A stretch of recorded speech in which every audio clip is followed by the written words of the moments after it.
Vô đi fan.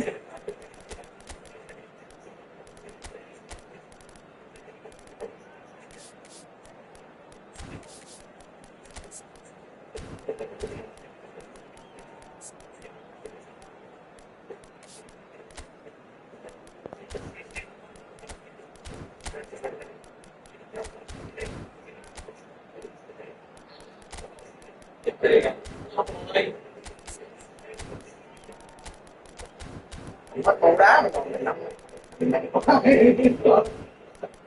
theo thường thay sĩ đó nha.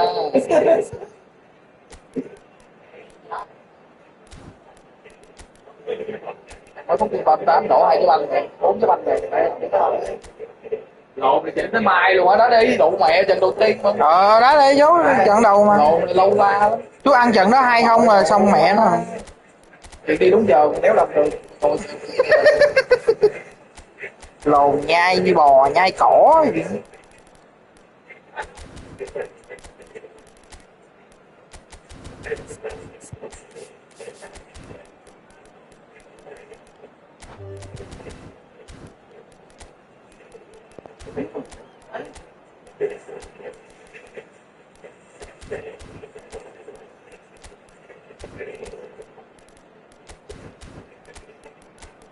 Cái đâu vậy? Cái này điểm đâu? Đấy. Hay chỗ nào? Hay chỗ nào? Con trai rồi. Trận đầu cái thắng ngồi im nè bạn ơi.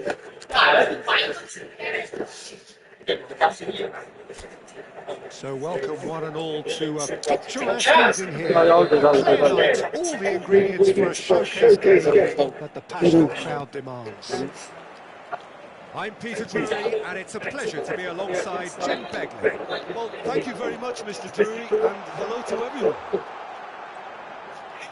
Well, it looks like a big game, sounds like a big game. Everyone involved is absolutely up for it. Well, there are plenty looking forward to seeing this, a capacity crowd here. It'll be interesting to see how these teams will go about things in the knowledge that there's nothing riding on it. Yeah, maybe there is some scope for experimentation. Yeah, I suppose something different to the norm, that would be an interesting prospect. It could get combustible. We are just getting started. He's found a way through. Now it's Mbappe.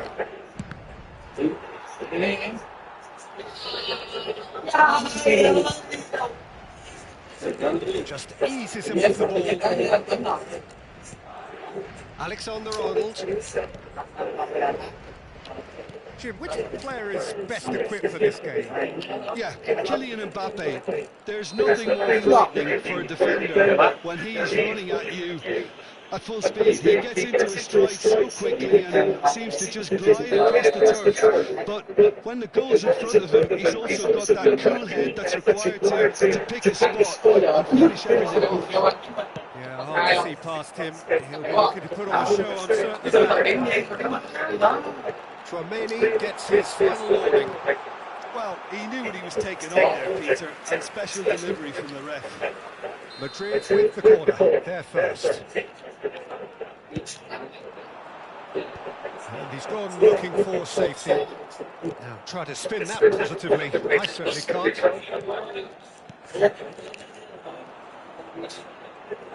France have the chance to go the other way. Konate, that's been intercepted.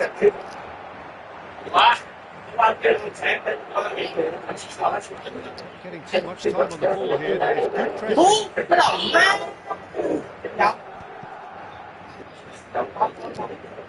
Madrid still without a single shot on target. Good looking ball. Now it's Mbappe. Thuram touches it back. Really got in his face there, and it was well played. Passing is crisp and sharp. Goulet. Madrid are looking to break at pace. Doué. And Hernandez. Well seen, saw that coming. He read that really well and stopped it. He's in a great position here. May3. Oh, he's managed to get himself offside.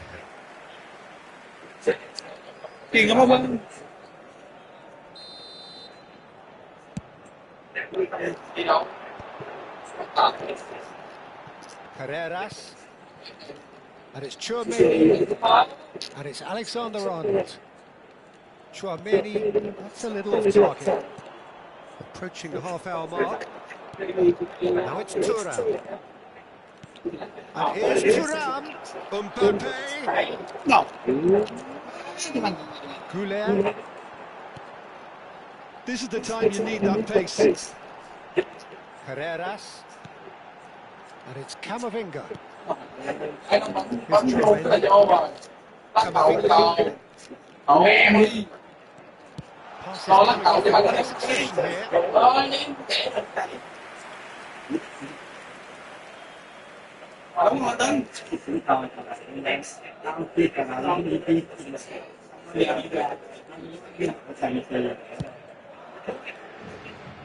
Bellingham is there and he can pick it up.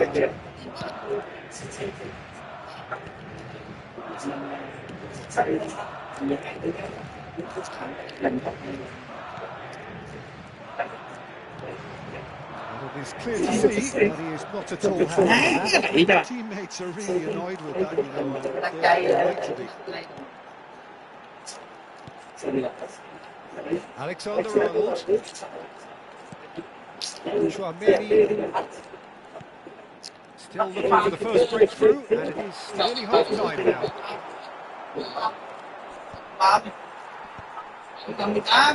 Chance here to counter.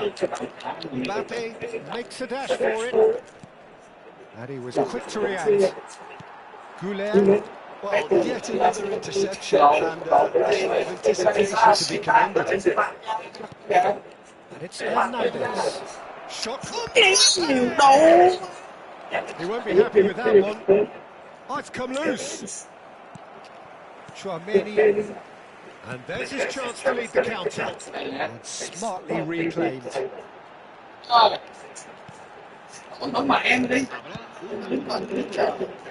Carreras.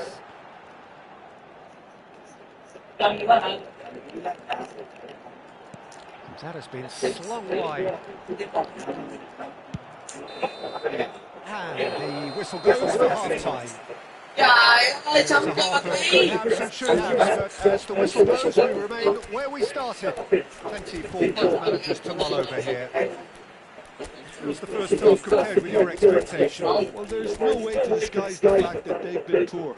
Not a single shot on goal territory. Peter. Everything seems a little early to me, a little rushed, panicked even at times.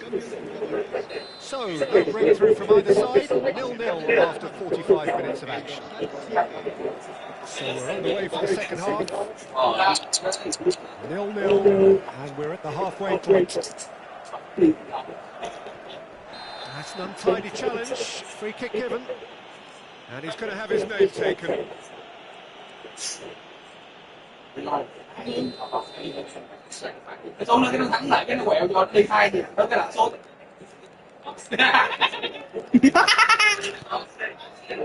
Mbappe looking to play him in. Oh, that's clever. Well, that's well spotted. Well, a few of his teammates are quite furious with him. And he shoots! Oh, terrific save from the keeper. Well, someone's doing his job properly, Peter, that's for sure. Size really matters, and it's time to make it matter now.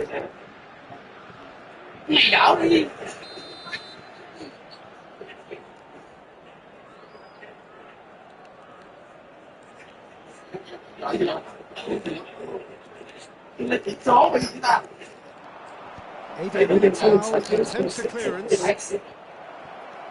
Koundé. thấy không? Madrid are looking to go forward now. Nicely shaped ball. Spread neatly.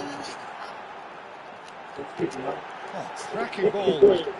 It's all a little bit desperate, but it's got the job done. Oh, that's brilliantly defended, though. It looked destined for a goal. Vinicius Junior header!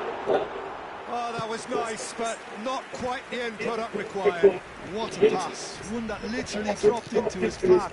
It was asking to be finished. Threads one in. He's on it. Can he get away? No.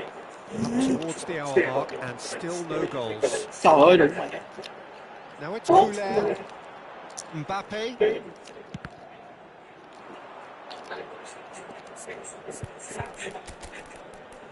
Có lòng này defense yếu dữ chị.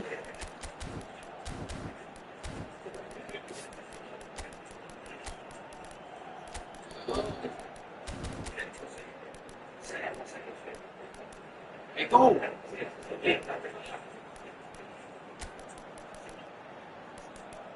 đó thì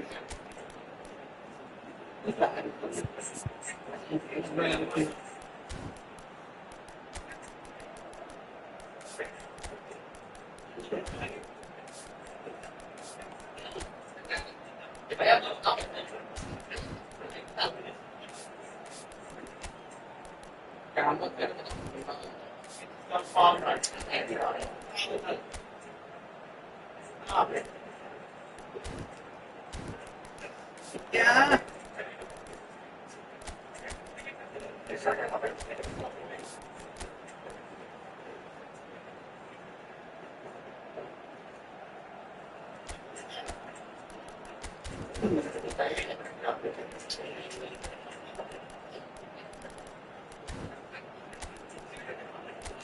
Giãn mặt ra lộn.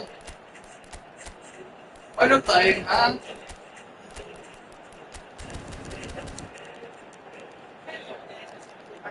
That's gone for a throw-in.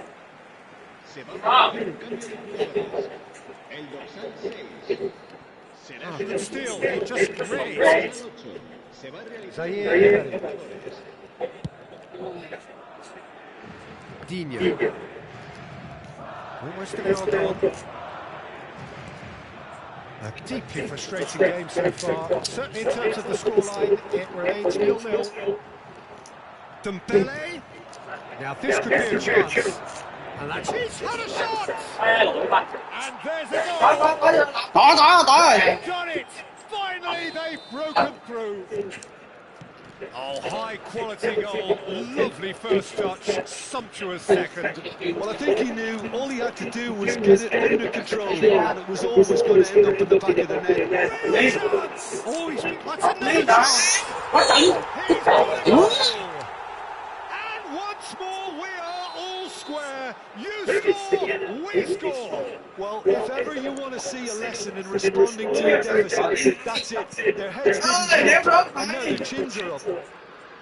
Some heroic goalkeeping, but even that couldn't save them this time. Oh, he was definitely fully focused on that, Peter. His reaction and anticipation got him there when everyone else was spectating. We're looking at a different game now.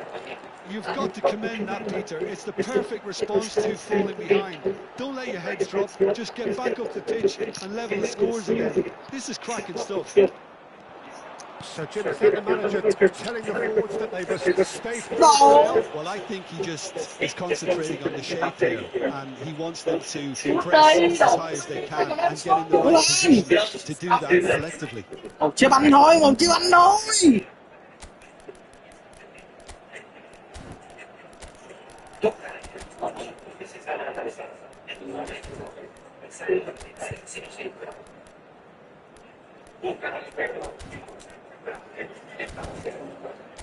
Mày đỡ cái lòng hồn hoài.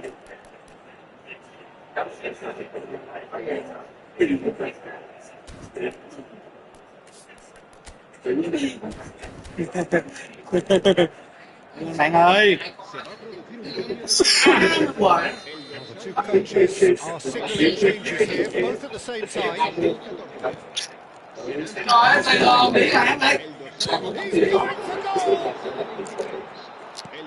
And that has been cleared. Almost 75 minutes on the clock now. Goulet. Gì nữa? Quân Thịnh phải chạy đâu đừng nhóc. They've done it! It was coming! They have their reward! Không phải nhìn kìa. Whoever is in his path, he will always find a way. Valverde demonstrated great strength there. I mean, he really had to hold his man off. He just cleared enough room for him to be able to get the shot away. And I think it's just top. Well, this is what we've been waiting for. Well, that's really winded the opposition. You can see their manager screaming on the touchline, telling his team to calm down. But they'll need to do that pretty quickly. It's composure from here. Very nicely done.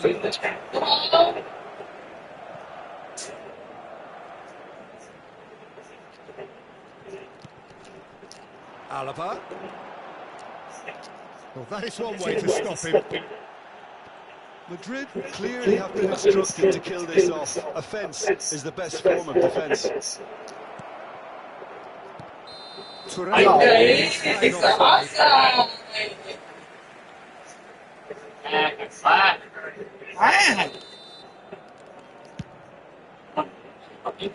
Saliba wins the duel this time. Rudiger. Ambitious ball here. Passes short and sharp. Bellingham. He's shifting through the gears here. Mbappe, they want to be quick here. It's breakaway time. Well, this is surely their last chance. And that interception was most necessary. That's great positioning.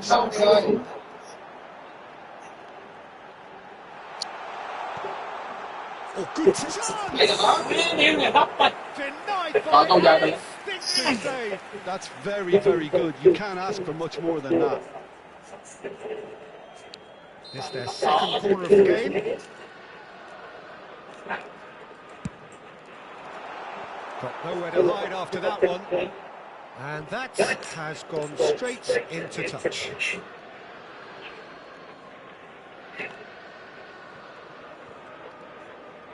They're avoiding the blatantly obvious by not getting the ball into the opposition box. That's where it has to be. And they've got a throw.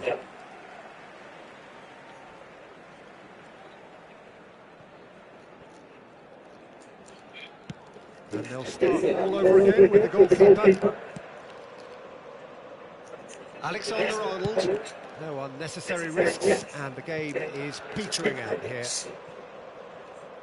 Inge connects the interception. Lacroix. Oh, that is asking for trouble. Vinicius Junior with a technical foul there.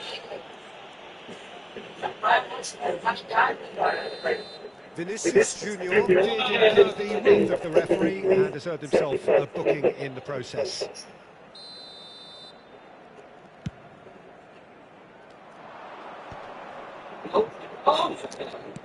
Works it forward. Trời cái lồn quá. Thấy không? Đi quay mà, ai thua? Quý. Đi quay về thì có người thua, người thắng chứ đúng không? Cái đầu này lại đi cái đầu. Vô chứ mà cầm ra.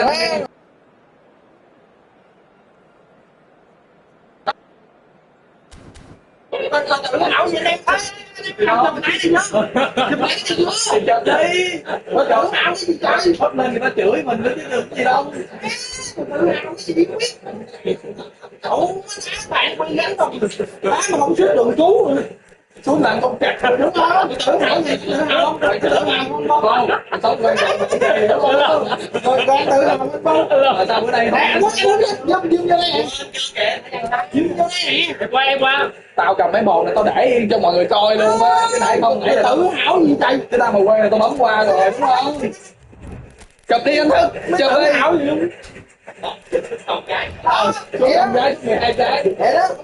Rồi, tỷ số cuối cùng là gì? Tự hào gì?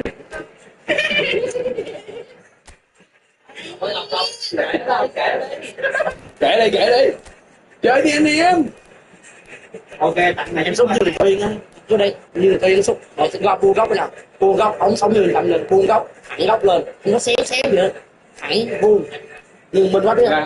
Thẳng cái vuông của nó chỉ có hai hướng thẳng vuông, hai hướng thẳng cái vuông. Em có bấm vậy cho anh. Bỏ tới nút vậy cho anh. Lên là tầm 7%. Nếu mà xuống bên này bấm nhẹ nó đi xuống, bấm mạnh nó đi lên góc. Em cứ bấm như vậy cho anh. Đây là Đường Tuyên ví dụ là tụi nó đá nè. Cứ thẳng vuông, thẳng lên. Cái thẳng lên nó thẳng 70%. Xéo nào đâu. Nó cái sút ra ngoài thôi, nếu mà vô được khung thành đó là không bắt được được. Em xuống vậy luôn á, thì nó xuống thôi. Bác Phu nó xuống thôi. Tại vì ở trên người ta chỉ luôn rồi là nếu mà đá xuống, nhưng hồi xưa mấy năm bóng thì chỉ có hai góc nè. Có xéo đừng có xéo là cái thẳng vuông góc. Nếu mà xuống mạnh nó thì lên, mà xuống nhẹ thì nó đi xuống dưới. Mà sút nha, em sút xong em thẳng luôn, chứ em đừng có buông ra nha. Cái đó Tuyên nó chỉ anh. Lồn để thẳng luôn luôn. này chuyên sút buông tay nè. Buông tay, cho chồng cái thẳng luôn. Và để thẳng luôn đi nè. Bắn thẳng lên. Chỗ ấy thì không cặt á. Đá đồ mày vô đấy rồi nè, làm bên hòn luôn á. Lại sao? Anh Hằng nè. Đồ mày đủ rỉ. Anh Hằng 1,7 Rồi nhỏ. Nó liền. Lý thuyết suông thì hay lắm.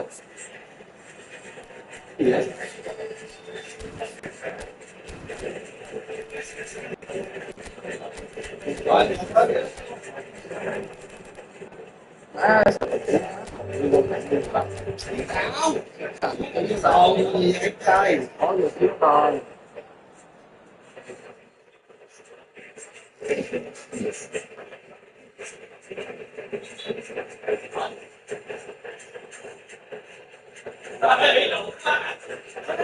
Lại chọn luôn hả? Không mở đâu. 3 giờ, 6 giờ, 3 giờ. The atmosphere building very nicely here. Gorgeous evening. The skies are clear, the noise is fervent, the atmosphere frenetic. I'm Peter and sitting in the experts hot seat is our man Jim Begley. Thanks Peter, hello everybody. Ready to see what unfolds in this one now. 9 giờ thôi, 3 giờ, 2 giờ. Expectations for decibels both rising fast here. Things are heating up. We'll be getting underway very soon. 9 giờ bước vô giường làm sao là 9 giờ ngủ được.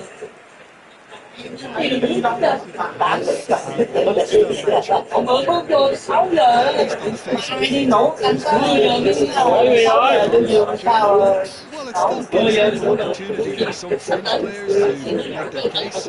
So I'm inclined towards something that's still high in intensity, in addiction, in tempo even. And that's not a bad thing.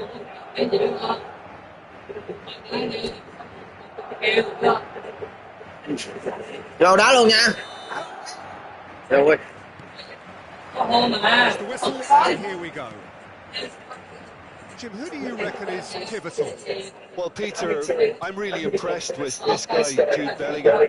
For one so young, he has wonderful intelligence and a great ability to read the game. The most expensive 17-year-old in the game too, and he's got a wonderful natural feel of space.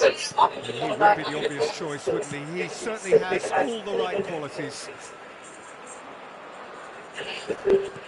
Now, can they get him away? Alexander-Arnold.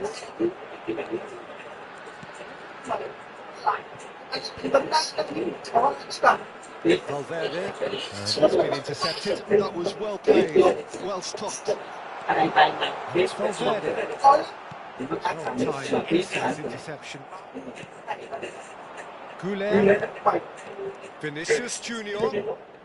Now it's Mbappe. And here's Vinicius Junior. Mbappe! It's in! Can you think of a better way to have started this game? Talk about how to stamp your authority on things. You've just seen it. So smooth. A signature finish. It's the stuff you work on the training ground time and time again, and it came Trời off. sáng vừa quá vậy. I doubt very much that this was in the script. Mà tắt đi ra.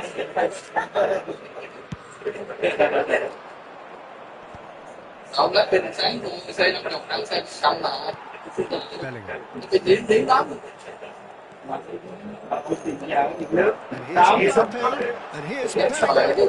And it's Valverde. Can he finish?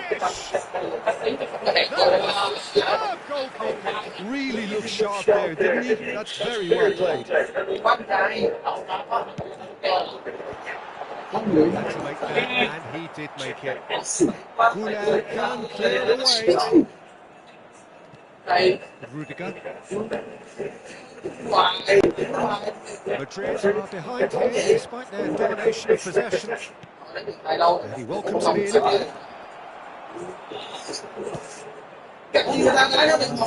the rangefinder there. And evident annoyance.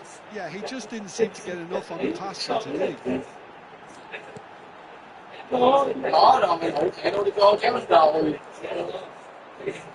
Well, that was well positioned and well pitched. They can't hurt with their backs to go.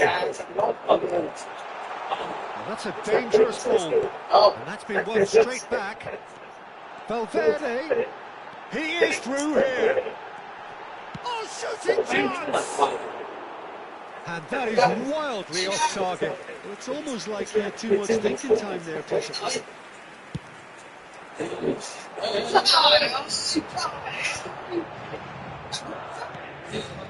Oh, that's a key interception. Vinicius Junior, Mbappe. Valverde.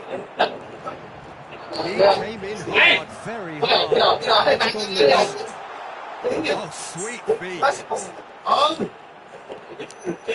Valverde. Valverde really struggling to influence the game. They're just trying to negate his influence, and it looks like whatever it takes. Goulart knocks it out wide. Madrid really look like a team that's set up to absorb pressure. They don't mind being on the back foot, But with something up their sleeve. yeah, they clearly feel they can hit hard on the counter-attack thanks to their pacey options. Slovenia. And it's been played through.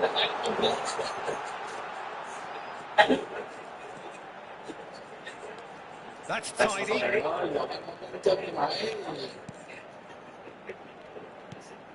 And he's in on goal. He has a look out. And he's quick to get there. Tchouaméni cuts out the pass.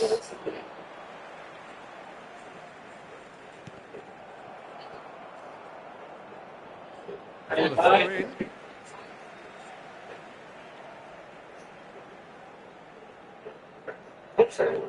Madrid certainly could do with a positive spell for the remainder of this half, just to set the tone for what's to come.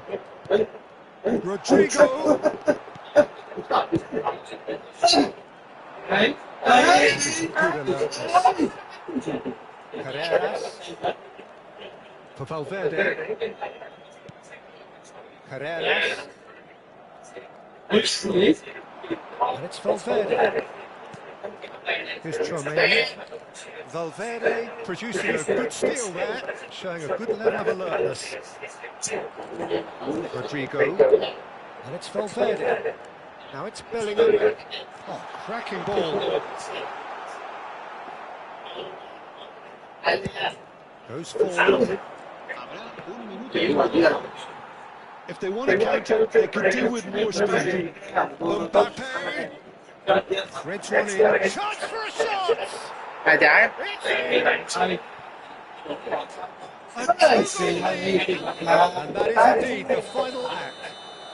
Well, I don't think most of us were expecting a second, Peter. It's become pretty much the ideal half. That certainly seems to be the case. And that ought to encourage an even more ambitious approach in this second half, Peter, with control already established.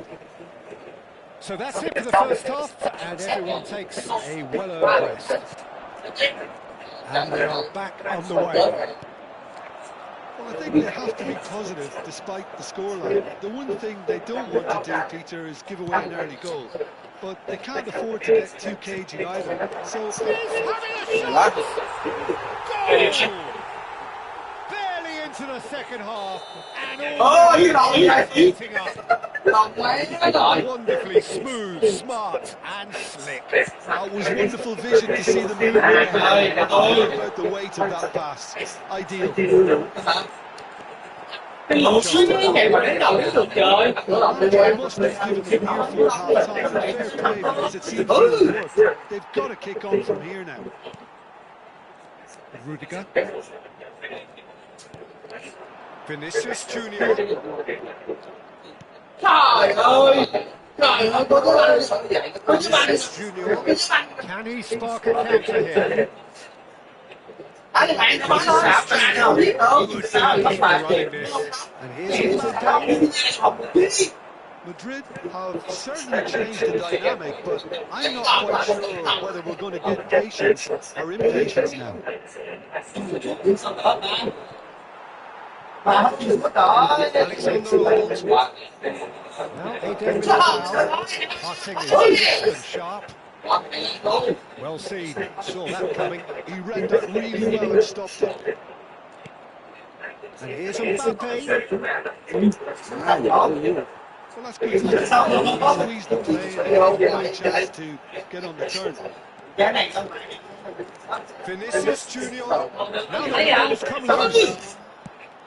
Madrid really are going for it here, Peter. Now it's just a matter of sustaining the effort.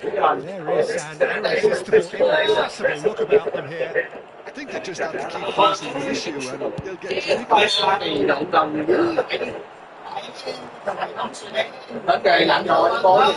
Defending his corner stubbornly, he stood up very well to his man. Mbappe looking to shake off some unwanted attention. Yeah, they've got to be careful, Peter, that they don't allow their attempt to snuff out the threat to turn into indiscipline.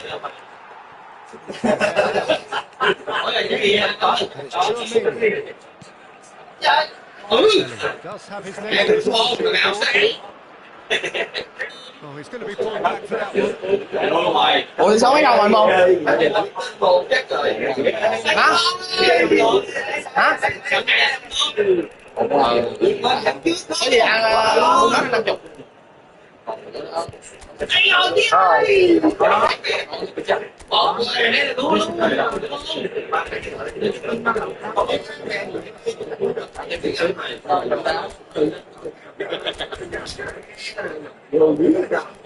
Quá cái bèn người nào. Đi bà ăn có máy không? Ủa mà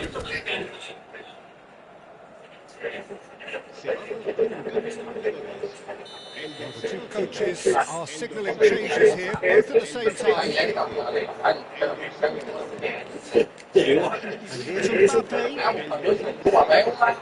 And here's Mbappe. Mỗi mua bẹo á. Will have the cards to affect this game. Ngày đưa quà béo 2 triệu á.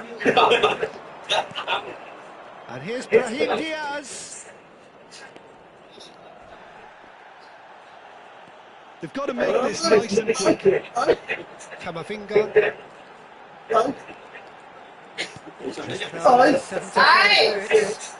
Chết rồi. Oh, so close to what would have been a memorable goal.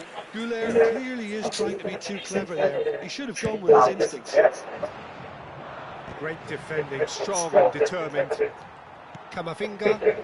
Now Alaba. And here's Brahim Diaz. And it's Camavinga.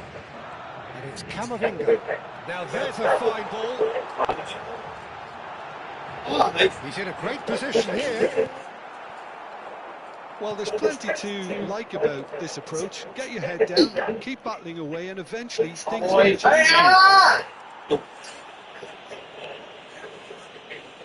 Đồ má.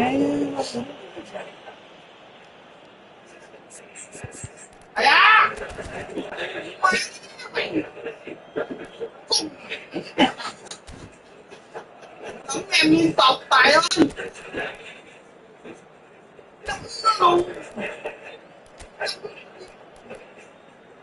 ơi.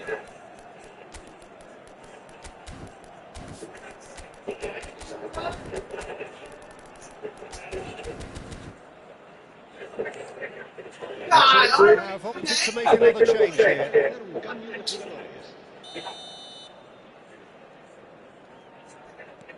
Camavinga. Goulet.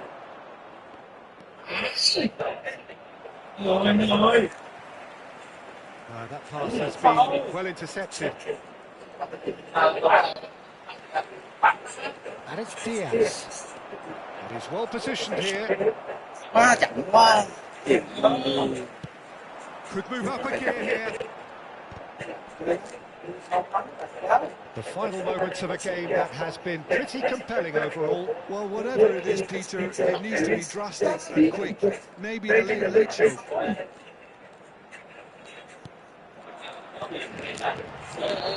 And he shoots! Off the upright. Plenty to enjoy about the build-up there, not so much the finish. The 1 and 2 touch football that cut through the middle was a joy to behold. Talent and technique of the highest standard.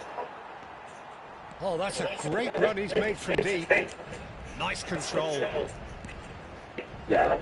Madrid nearly finished it off there, but now it's a case of waiting for the whistle. Well, it's a move of great promise, but will it really prove productive? There's a beautiful simplicity about this contest. Willing running on one side, dogged defence on the other. So he's seen that early, used a certain sixth sense. This is a Hollywood of this corner. The final whistle is up next. Alaba.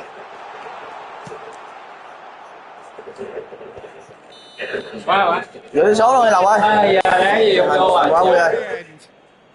Madrid can justifiably find this a hard one to swallow. They gave it their all, but ultimately they have fallen just short against an opponent prepared to go toe-to-toe until the end. And after all of that, Jim, what are you thinking? Well, it's got to be said, Peter, it's a day to forget for the players at the heart of a defence who were just getting beaten way too easily on so many occasions. But I think the manager, too, has to take responsibility for his failure to stop the leaks. My thanks to Jim. We both wish you a very good evening.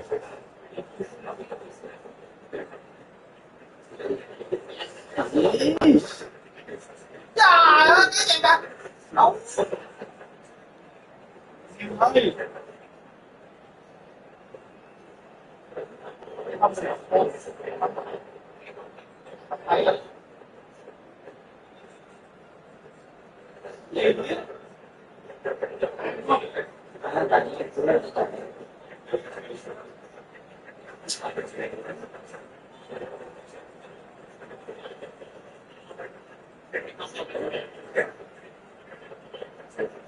Ôi, ở bên xe tơi là tụi đó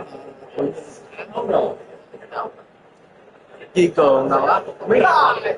Không biết đâu, chỉ là em vô kiểu như là vô Tại vì bữa trận chung kết đá tụi nó không biết em bên xe tơi luôn.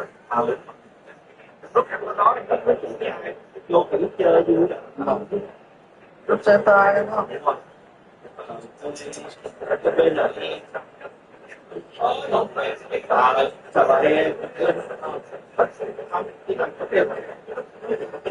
Sao vậy là sao vậy là có chứng tự luôn.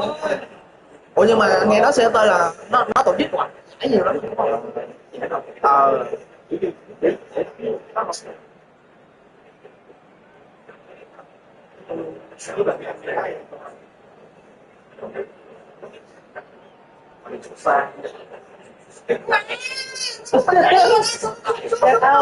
Ai bấm lượt tím, lượt tím nó phải đưa về cái chân đẹp. Nhưng mà ai có lượt tím, tự nhiên đi tím, cái banh có để người ta cứa cái lòng là vô lượt tím chỉ có một chạm được khi gót về rồi đang lúc băng mà liền. gồng cái lượt tím người ta chạy về tới nơi mẹ. Tính cận thành mà tiếng phải là chứ phải á. Còn tính suốt cho đã cái đơn nữa mà. Tính suốt chứ phải luôn, tính nó kẻ mà không suốt. Rồi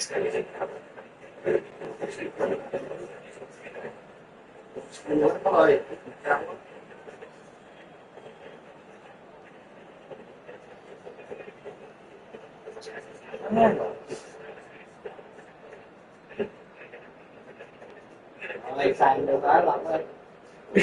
Còn một phút. Tiếp xài không?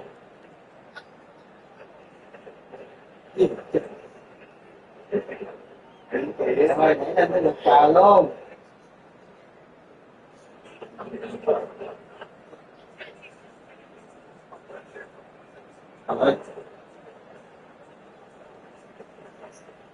Quỷ rồi. Đây một nào. Một nào. Đây.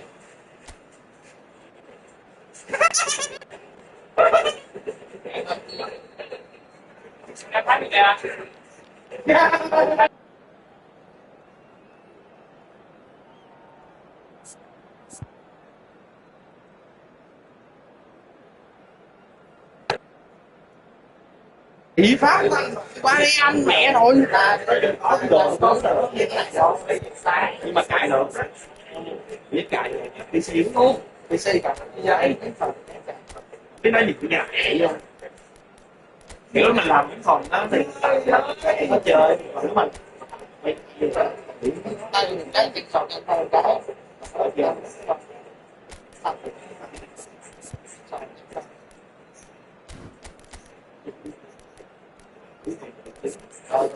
Có thật đó.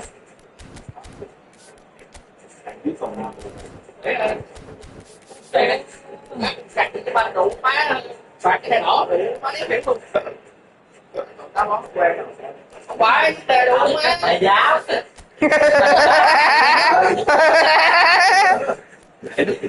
Cô này hay quá. Cái này đỏ. Có gì Hello mong. tại vì á có gì hôm bữa đó anh phân tích gì nó nói nhưng mà giữa hai tay ví dụ trong cái tình huống nhanh quá tình huống mà ông câu đổ nhanh đó anh làm biết test đúng không thì cái nó quá sâu rồi có khi em làm bị chịu nhưng mà cái này nó đòi được cái là em làm cái là em có cái áo được tao em chống nhanh hơn là đúng rồi không nhắm nó xuống đó nó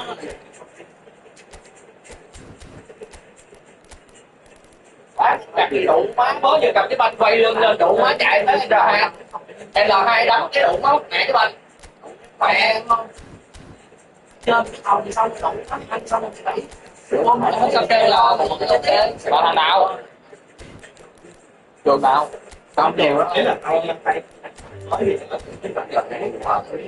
Ồ, sao vậy thôi muốn chung mồi với tao đi thôi. Chỉnh em chỉnh tay nha. Đúng rồi. Cái người mình kia mày hiểu không? Atmosphere came up very nicely here. Gorgeous, gorgeous evening. The skies are clear, the noise is marvellous. Atmosphere frenetic. My name is Mr. Drury, and here's my commentator for the game. It's Jim. Well, thank you very much, Mr. Drury, and hello to everyone. Thì đó không phải là kết một ngày lần đầu thì xóa đó rồi anh chửi ai thì vô And we should give you something very special. This is the perfect game for all parties, not least the neutrals who just want to enjoy it. Well, I wouldn't just look at this being another friendly, Peter. Trời đá luôn hả? Trời đá luôn hả? Yeah, made like Chứ đi lộn sao? Lại đá trước. turned the favour. I don't think there's much difference here. Well, we're on the way. Who do you think this turns into? Well, this guy, Peter, Antonio Rudiger. You've got to think they'll be playing high line. His athleticism and pace and recovery are both going to be critical. But I just feel he understands the art of defending better than most. No surprise, given his footballing education, of course. Lồng nhảy, cái lồng nhảy. On this game, quite possibly actually at both ends. And it's been shifted off it. Great vision. Oh, it's there! Well, they would have been looking at him to produce the goods, and that was very kind of him to oblige so early. Wonderfully smooth, smart and slick. Well, it always comes down to the telling final pass, and that was a beauty. Madrid finding themselves unexpectedly behind.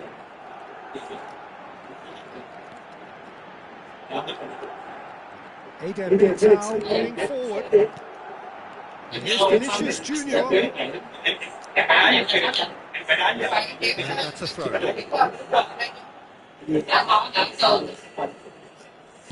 All the way back. Carreras. That's Rudiger.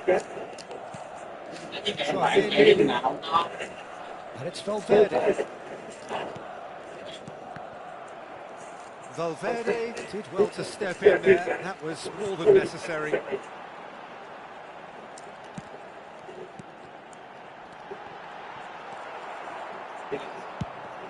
Mbappe. Madrid are really in a position where patience and prudence will serve them best. Time's on their side. And they can counter here. And back to the goalkeeper.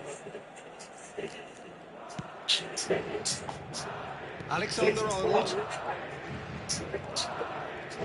And he's forced to go back.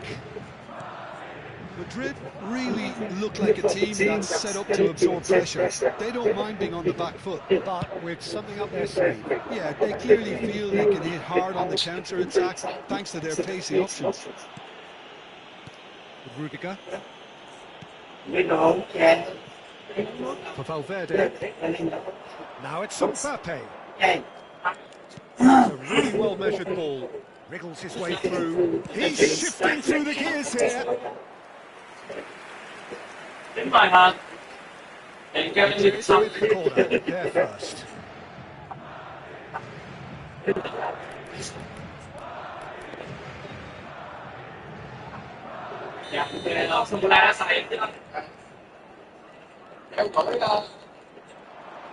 Carreras with the clearance. Mày tự tin lên là được. Mày tự tin lên là được. Cái lòng. Oh, that was no routine save. Mbappe actually didn't do an awful lot wrong, to be honest.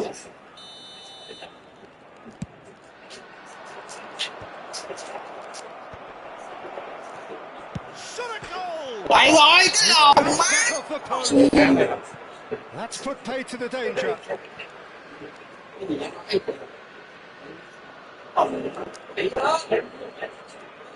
Cái gì vậy?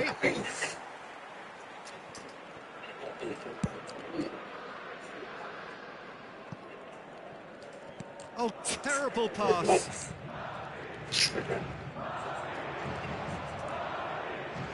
Sao trái nha? Mày trở về bạn ngã. Can they get him away? Oh, well played, well sorted out. Đi thoải lên, bạn là bị tâm lý thôi. Alexander-Arnold drives forward on the overlap. The defence opting here for strength in numbers. Well, the movement is slick, the speed is slippery. The defence, though, able to hold on this time. And it's Valverde. Great ball, and he's in here. And he has his flag raised for offside.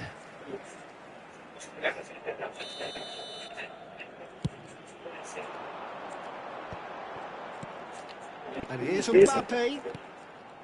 Chouameni tries to play it through.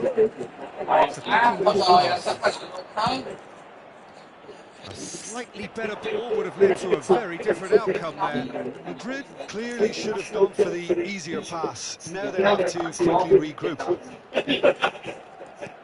Some really good ball movement. Cái lòng má chuyền trên mà. Nó chuyền lắm.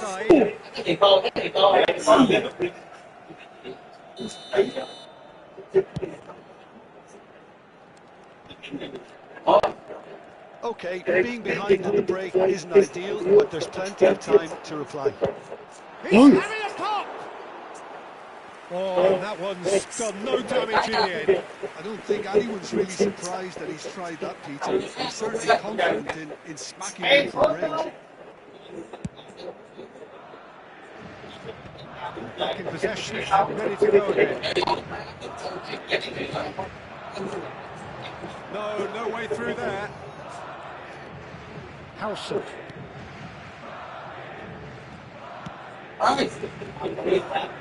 It's Alexander Arnold.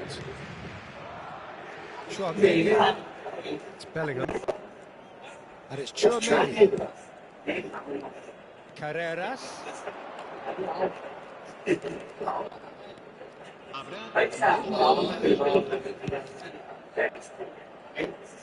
Courtois. Here's Chouameni. Rodrigo. Valverde. And that's a chance. It's run loose. Who's going to... Oh, what has happened here? Valverde shoots. Trời ơi, cái lồn mà. And that will be the last of it. Nó ghê vậy. Madrid are still behind then, despite looking for all the world like they've pulled level. Madrid at half-time on the wrong end of a 1-0 scoreline.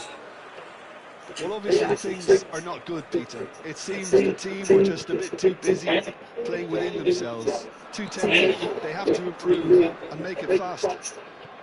So that's it for the first half, and everyone takes a well-earned rest. And if you have just joined us, well, we've just begun the second period here.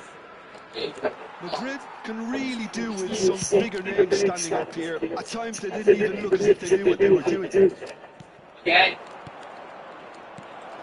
He's in a great big chance! Trời ơi, con bị mẹ ơi! Denied by an instinctive save. Còn hoài vậy? Đâu Is offering a right smile there.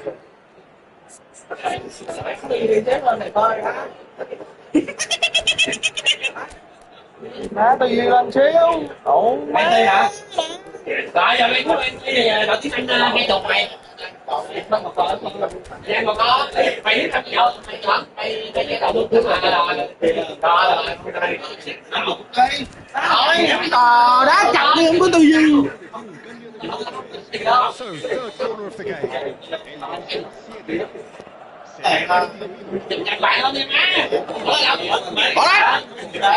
They've played it short. mày chạy đâu? Trời cái lồn. And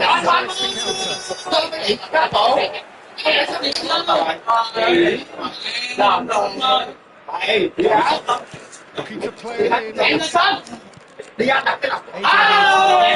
It's a searching pass. Expertly cut out, really nicely done. Đừng. Not pretty, but it gets the job done. Carreras. Well, Peter, you can see here how a lot of the attacking players aren't dropping back anymore. And that means just one thing, I suppose. Yeah, they just simply want to engage the counter-attack. Probing pass. Rudiger quickly onto that. Valverde. And here's Cooler. Guler really must be thinking what he has to do to score this. Đỉnh bình tĩnh nha. Đừng làm đâu. Cố lên bạn ơi.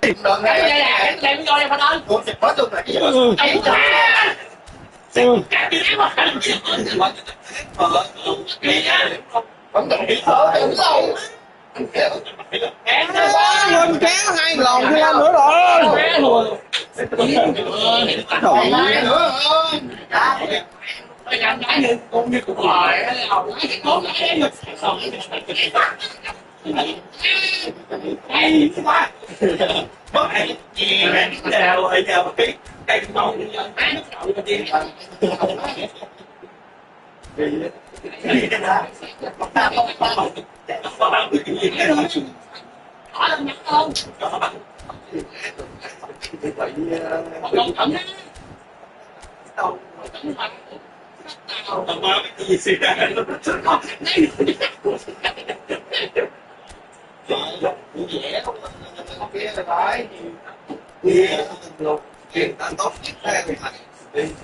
Chạy vừa đứng lên.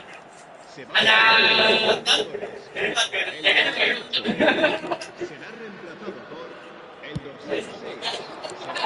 Comes in the intense clearance. And now they can spring out of defence.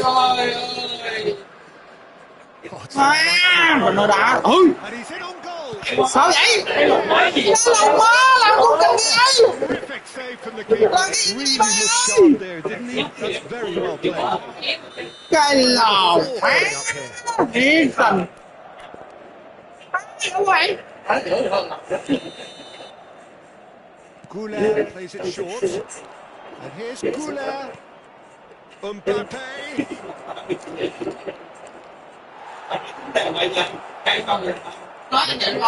Looking to go forward now. A lot of space here, a real opportunity. That's a foul. Free kick's been given. He's not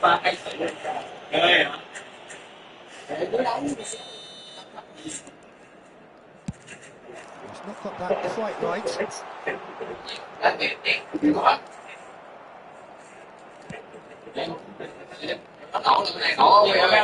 Má mày ghê.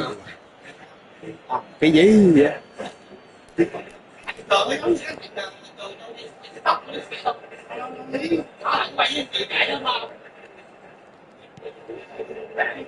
Your impression so far, Jim? We've not seen much from this team as a whole, Peter. OK, that's largely due to the way their opponents have approached it, but they can up their game considerably, and I mean considerably. Well, that defending is unapologetically persistent. It's almost personal.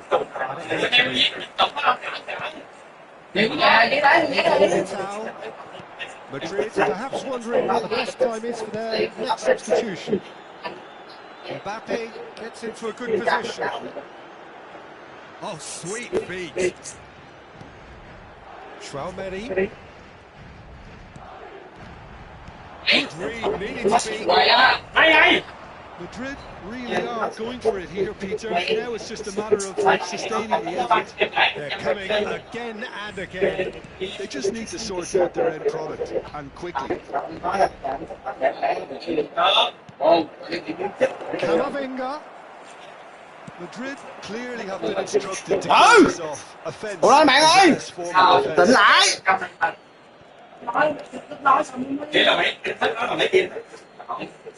Cái banh Vini rồi. Đó, thật sự.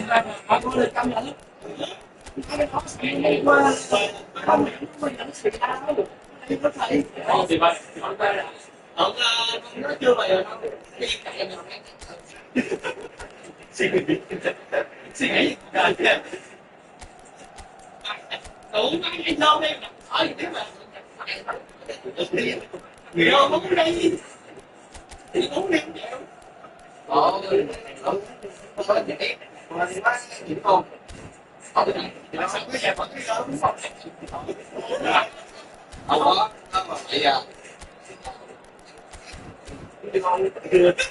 nhưng dựng phim của tao lấy tiền lấy tiền vẫn lấy tiền đó phải là cũng lại chửi thấy là mình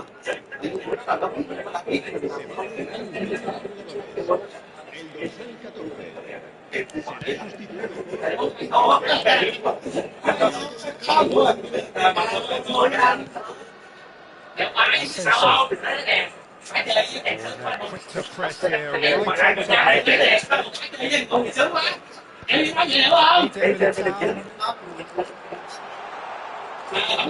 little pass back.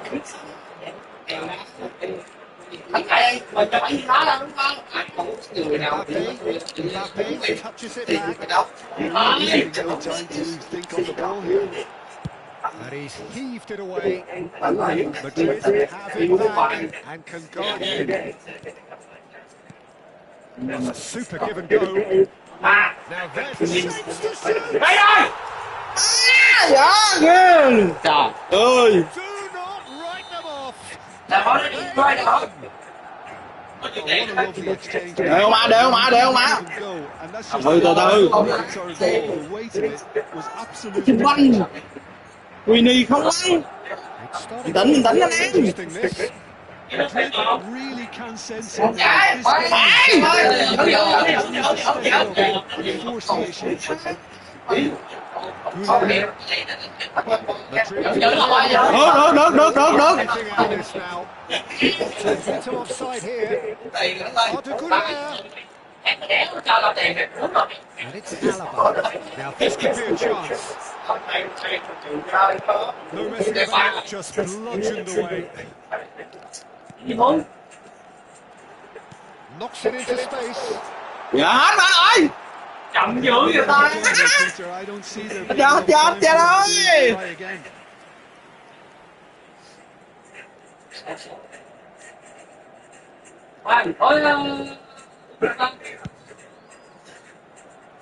Camavinga. Asensio. Look, there has to be more urgency here. The ball has to get to the other end much faster. Now Eden Militao. And it's Alaba. Confirmation that there will be 4 minutes stoppage time. Now it's Vinicius Junior. Camavinga. He's found the way through. Giờ bạn ơi. Tốt giờ rồi bạn ơi. Múa nào, con tôi múa nè. Con tôi múa nè bạn ơi. Lộn gì đâu, tiếng đẹp lắm đâu. Tôi múa nè bạn ơi. Má chứ bạn Mini tôi dở nhưng mà 2007 rồi. Làm lộn gì á.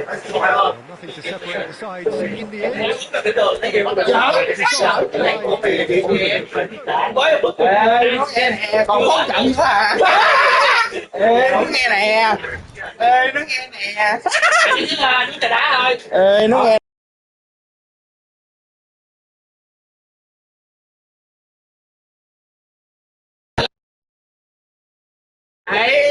Gọi lên.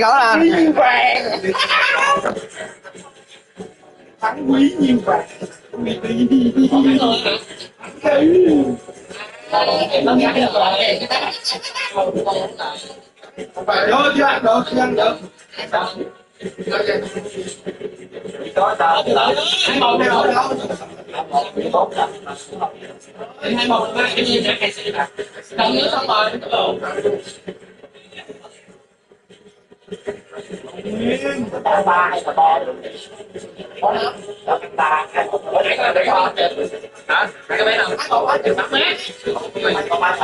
Đây là bé có ai làm cái kia đâu bé.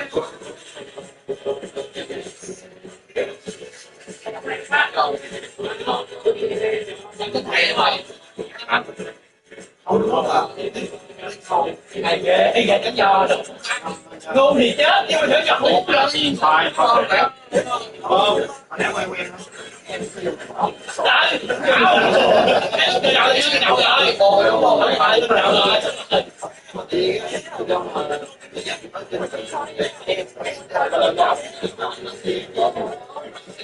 Anh nhìn thế không? Đều.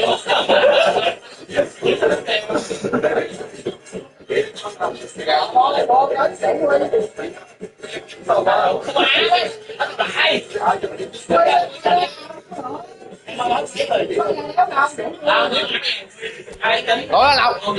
Nó lại. Đen với mũi ra. Bốn sao hết còn gì cả ra. Chỉ cần đi vay đầu cá lưỡi qua đầu cá lưỡi mình không biết. Bây giờ cái hình nó chuyển khoản đâu? Có không? Nó gửi mày mà. Nó đâu gửi gì tao đâu. Đây gửi tao quay. Gửi tới công an đúng không? Coi coi. Nó kêu đinh rồi đó. Đi. Không tao đâu nổi. Có chưa? Giao mẫu trâu đi giết gà. Phải có không?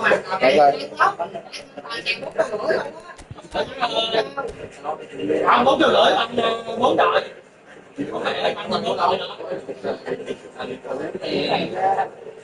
Lộn. Thách cho cái tấm đá này đâu? Đấy, thách đi bây giờ. Nghe đồng chủ nó lấy chén một đội. Giao mẫu trâu giết gà. Đâu ra. Quả cái gì liệt. Dao mổ trâu để giết gà cũng gì mà cái đó là dao cầm hay là gì? ủa người đó là bán trâu Hà Lan Tỷ ba này. vậy đó chứ còn quên kéo lên đồ quá chứ băng tự nhiên lồn ca đếp ô cái đĩ mẹ hai con cái lộn thôi Gorgeous evening. Thanks, Peter. It's great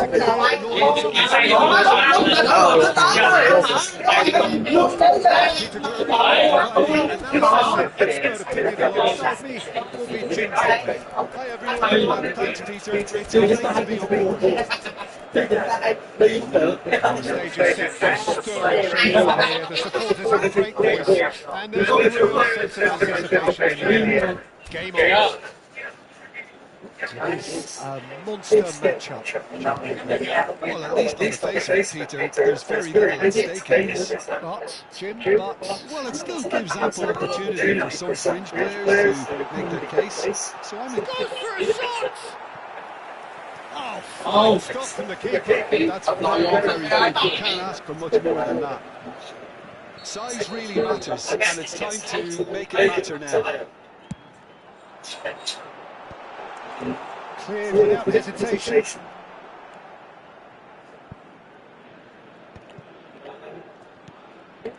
And it's Rabiot. And that interception was most necessary. That's great positioning, so good from him. Saliba makes the interception. Zaire Emery. Rabiot. Who do you, Jim, see making a difference here? Well, it's hard to look beyond this fella, Arda Güler. He's key on the right side. That's where he operates, that little channel. And he's brilliant if given a little more room. If he's shut down, then sometimes he can get a little frustrated. But if he gets that little bit of space, then a lot of damage can be done. Yes, getting the best out of him will count for so much. And it's Germain. He's in a great position. Vinicius Junior! Oh, he's been caught on it here. Oh, he's having a go. That was no routine save. Vinicius Junior thought he had the best of the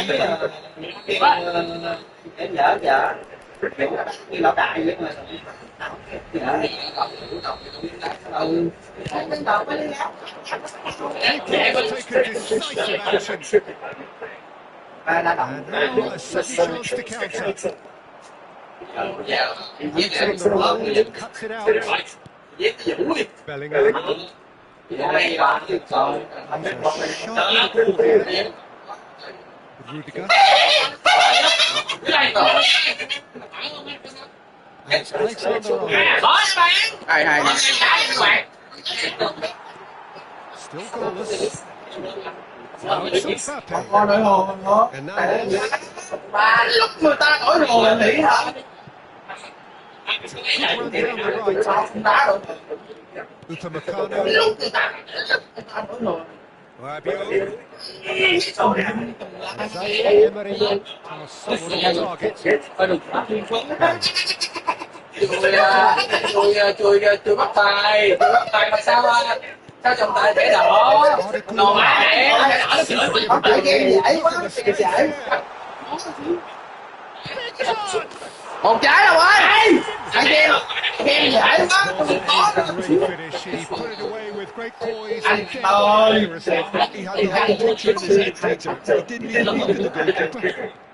đó đá đi bạn ơi Yeah, but I think they all know too well that things are far from done there. And while there's never a good chance to be caught out, you definitely don't want it to be now. Agreed. That was well played, well stopped. Really struggling to influence the game. They're just trying to limit his influence, and it looks like whatever it takes. That's a brilliant interception. And the return pass. Now it's Vinicius. He's picked his way through. Crosses it in. Cross deflected behind for a corner. Corner number 2. And he's managed to get rid.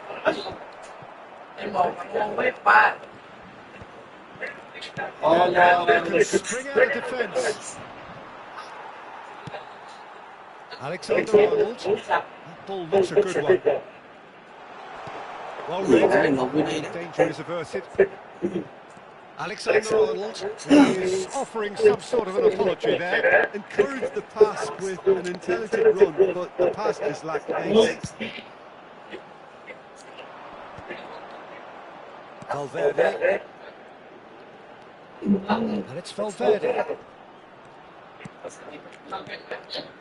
And that's been intercepted. He read that really well and stopped it. Nice looking ball. Dink through. And the ball is out of play.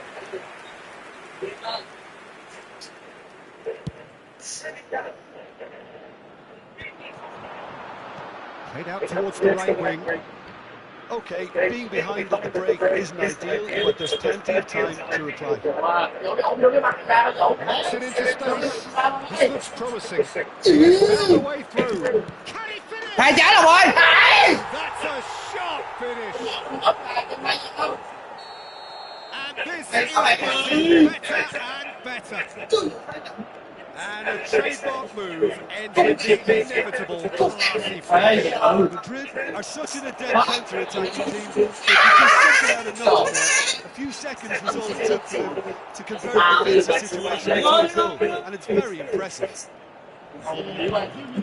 Things starting to look very uncomfortable. It's a great time for them to get momentum going. I don't see any need to change the approach. Keep at it with the same intensity, and soon enough, they'll get another break. He's having a goal. Terrific save from the keeper. Durant is offering a right smile there. Possibly the last player of the half. That's really well cleared. Cố lên Lộc ơi, cố lên Lộc ơi. Half time. Ui rồi. Well, I don't think this is Peter. It's become Chỉ cần có một phải vô đá. Seems to be the case. and that ought to encourage Đừng có đường nó đủ nha Lộc ơi. approach in the second half. Peter with control. Just about sorts out the first 45 minutes, and we'll be back with the second very soon. Hostilities have resumed at the start of the second half. Their approaches. They have to go for it, but they also have to be aware that going through it will probably seal the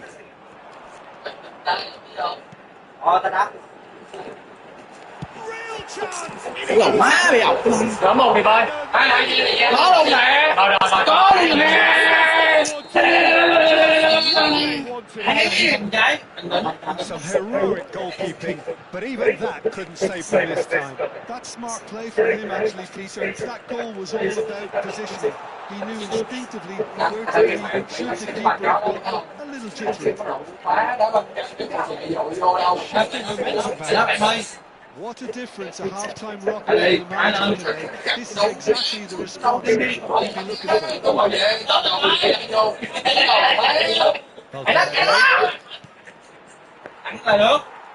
Mbappe, and it's Rabiot. Now it's Olise. This is the time you need that pace. And here's Thuram. Pinches off him. France have certainly changed the dynamic, but I'm not quite sure whether we're going to get patience or impatience now. Oh, that's a key interception. Mbappe being given no time to dwell on the ball here. Well, they seem intent on knocking him out of the game. They're certainly trying to wind him up in the process, Peter.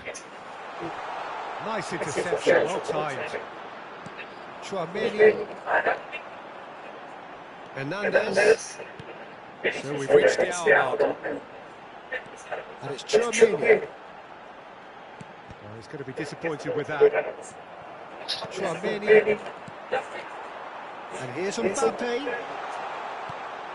Romania deals with that comfortably. France really are going for it here, Peter. Now it's just a matter of sustaining the effort.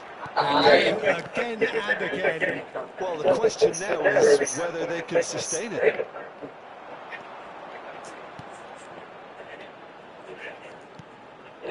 Passing is crisp and sharp. Koundé. Chance! A real chance. Gì đỡ cái đầu này. France really are good at what they're doing. They'll gladly take any opportunity to launch that counter.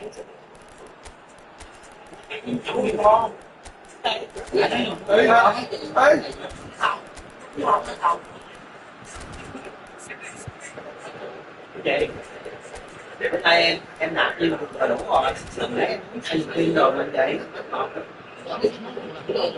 Đầu má rồi, vậy rồi, tiếc gì biết. So changes the foot here. Sao đứng đầu ở đây, tự nhiên nha. Giờ em uống, em không không nữa. Rồi. Ba mấy. Kỳ đâu mất. Kỳ anh lắm. Để đây. Nghĩa là có không từ đó chỉ nhận thức đó. France clearly didn't help themselves by taking the ball because it was going to be intercepted. Cái hồ đánh hồ đó.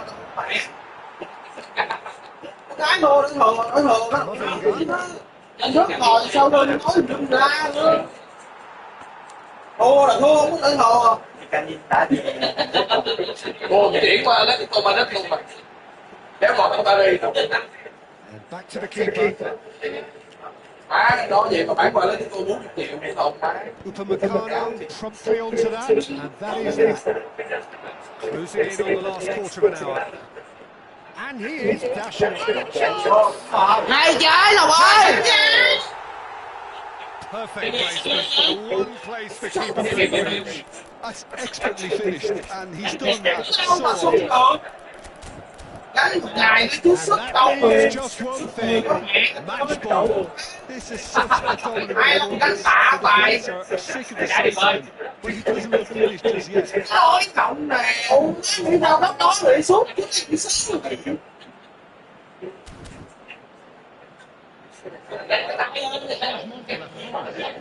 The two coaches are signalling changes here, both at the same time. Madrid go up by 2 and are looking good. The crowd are calling for this to be put to bed. There's little sympathy in Em it. ơi, 15 rồi. Koné. Em giữ được, em giữ được. Vô đây một phay. Conte. Đứng luôn cái này. Here's Thuram. Shin to shin, bicep to bicep, and he wins out. Well, the defence just about came out on top, but they were certainly tested.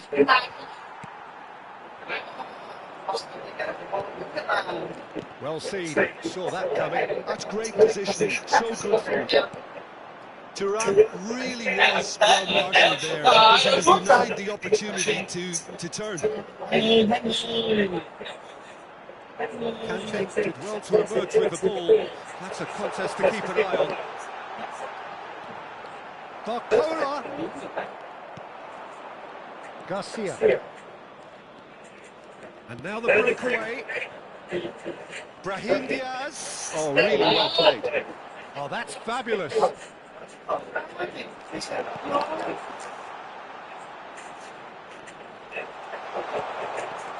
Koné. And it's 2-0. And that interception was most necessary. That was well played, well stopped. 2-0, so no flag here. Well, it didn't look good for a while, but that was brave defending, and they got away with it.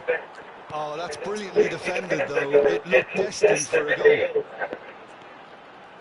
Garcia shot a goal. Bà trả đâu ơi? Trời ơi! Không ơi! Kìa vậy And they are thấy tôi thua thêm 2 trái nữa. Không cân bằng. up by 3. They have their Không còn 10 mấy đâu mà. boots of their foes. Trời! Ủa má đá vậy á. Rồi ba. They had other ideas. Of course, there's a question mark with the keeper on his near post there, but it was such a clever finish to spot the gap and find it. Đó. Madrid will shoot here. Còn hai trái là rồi, còn là rồi. They're back within reach. And the referee brings it to a close. Well, that's a tough one. This is never good, but this one feels especially hard to take. Not a lot that went glaringly wrong, but the result is one that will make them suffer. How do you look at the game then, Jim? Well, Peter, I really couldn't see what this team was trying to do, whether it's the manager's position or not having the right players in the right positions. It all looked a bit lost. Đúng rồi, sung lên. Đổi thêm người. Very much, Jim, for joining me. That brings us to the end of our coverage. Đúng rồi. A very good. Rồi, chưa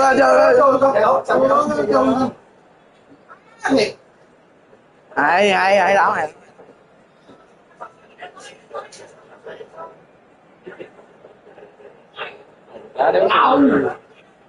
Chuột chết mẹ đó.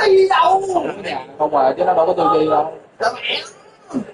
Mình có bị đó làm nóng đầu nữa không? Chắc tao thêm một người nữa.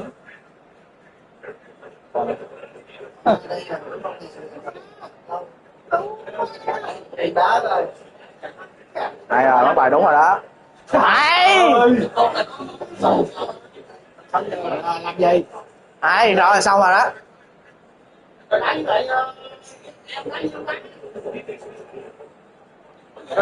Đâu? Xong rồi.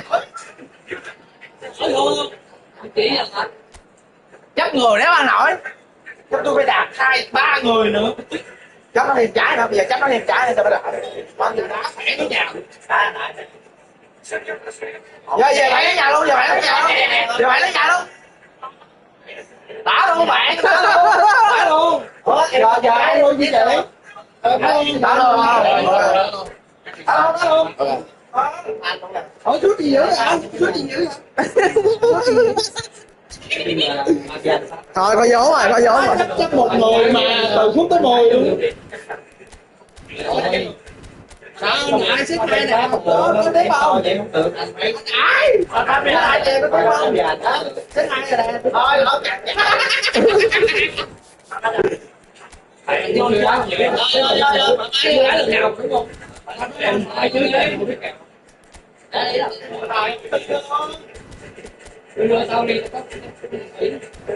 Đại chạy hả? Rồi, một xe này em ăn rồi. Vô. Đồng viên không tin tưởng. Có vốn mà Lộc ơi, có vốn. Bạn đi tâm lý của đó.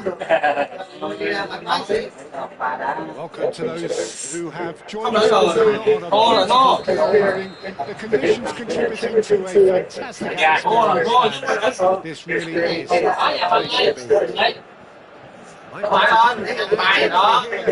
Experts Jim Begley. Well, I can tell you, I'm truly delighted to join you, Peter, and thank you very much for that. There's nothing quite like match day, especially here. This crowd doesn't do ordinary, and we should be in for something very special.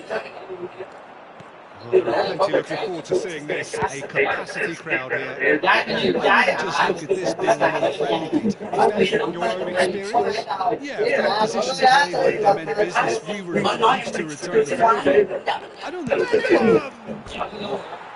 And that would have been some goal. Bellingham clearly is very applauding him for his efforts. That's the kind of endeavour that he... Hù quá chắc tay luôn mà bạn ơi. Hù quá chắc tay luôn rồi. Hù quá chắc tay luôn rồi. Ôi hù má, hù chắc tay luôn rồi. Cái gì đấy? Đó. Nó ốp là cái gì? Nó ốp là chỉ cái lồn gì trời. Đâu có đâu thừa. Liên quan gì? Liên quan gì của anh em? Cái lồn gì á? Bắt tay luôn, luôn bắt tay luôn. In particular Bắt tay, sao có này I là don't cái think we've seen a dribbler as good as this guy. well, now it's a race for the ball.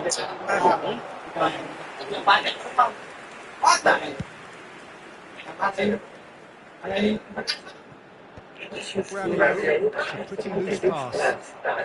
So Jim, what have you made of what we've seen so far? Well, both sides seem happy with the patient approach for now, still trying to have a good look at one another. Olise, Koundé, Chouameni, Olise looking to receive it in space. Zaire Emery. That's a little off target.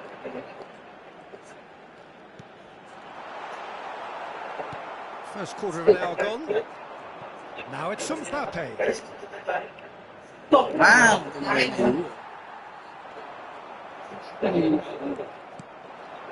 Now it's Vinicius Junior. Whatever he had in mind, that was not it. France are still to register a shot on target. As a matter of fact, a shot of any type. There's a sharp little ball here. That's the keeper's ball.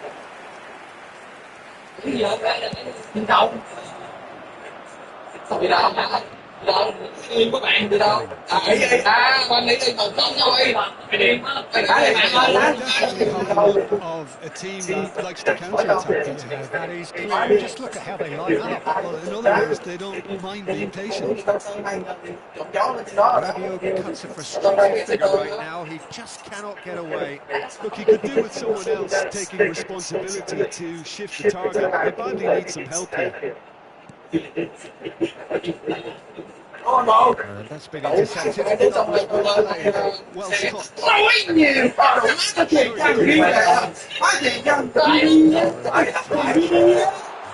Just go back. Zaire Emery unable to make it happen for all his good intentions. And it's Rabiot getting on for a third of the way through the game. Now that's a lovely exchange. Well timed, excellent interception. Saliba. Now it's Mbappe. Bellingham. Một trái á Long ơi. Rồi, giờ này đâm cuốn dễ với ta. Hên rồi. Hơi đừng đá luôn. The movement so precise, the finish sumptuous. Yeah, when you hit on the counter-attack like that, it's like walking into a sucker punch, and they're dazed. So we have the first goal. Yeah, but I think they all know too well that things are far from done here, and while there's never a good time to be caught out, you definitely don't want it to be now. Up towards the front line. Cái nữa. Trời anh chị, trời anh chị nè. Chắc trời anh chị, ai giải luôn ơi. Đó là lần ơi. Green grass ahead of him. Trời ơi, trời anh chị, banh này nhóc đầy đủ mới thả là 6 pha là chết rồi. Thấy không? Okay, being behind is ideal, but there's plenty of time to reply. He is through here. Thuram! That's very, very good. You can't ask for much more than that.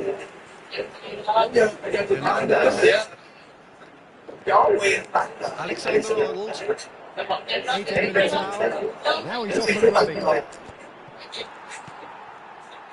Vinicius Junior. Now it's Thuram. Thuram showed plenty of zest in getting to the ball. Quick look at his watch, and the referee whistles for half-time. So a steady, solid, all satisfaction first half. They've got the lead, and that gives them France put themselves behind by just one goal at the break. Well, for me, Peter, things have never really got going, but at least this will be a good time to reflect and regroup. I can see a few changes coming, because whatever they've been doing, it just hasn't gelled. So that's how it stands at halfway. We'll be back with the second half very soon. And hostilities have resumed at the start of the second half. Well, I think in these circumstances, it's all about how to adjust the balance of your team. I mean, you want to get back in as soon as possible, but without leaving yourself so open. Now it's Vinicius Junior. It's the sort of situation they'll want to capitalise on now. That's good running with the ball. Valverde. Oh, free kick.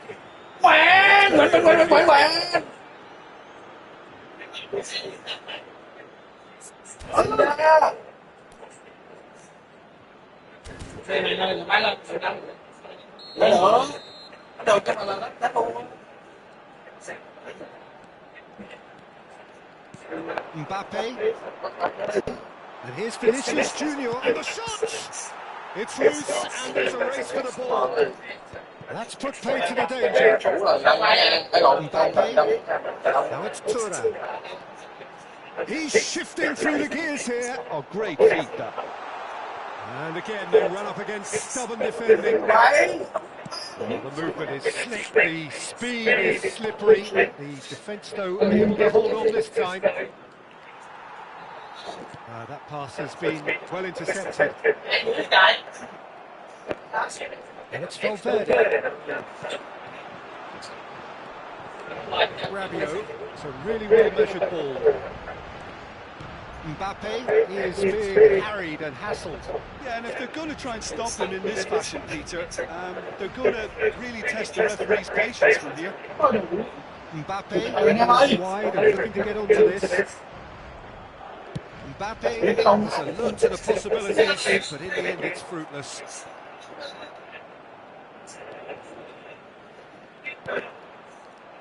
Good defending, albeit from an unexpected source. Yeah, listen, we often get critical of a forward's tackle, but that was squeaky clean. And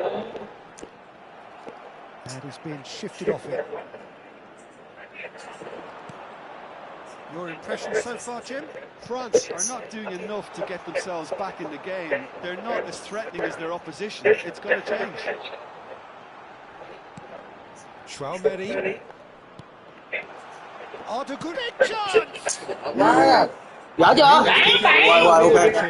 Well, the breakthrough hasn't come yet, Peter, but you do feel more than the ante here. They'll get the reward if they can stick at this. And here's Mbappe. Bellingham takes a shot! And he has kicked it out somehow. Mbappe actually didn't do an awful lot wrong, to be honest.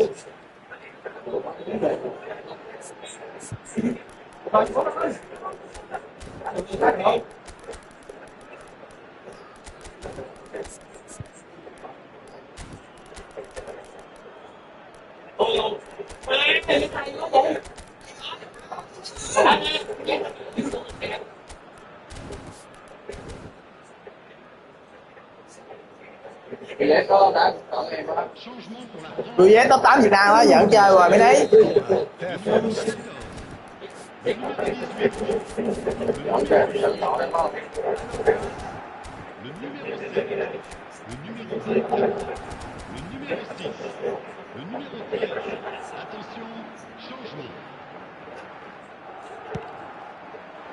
And the keeper beats it away.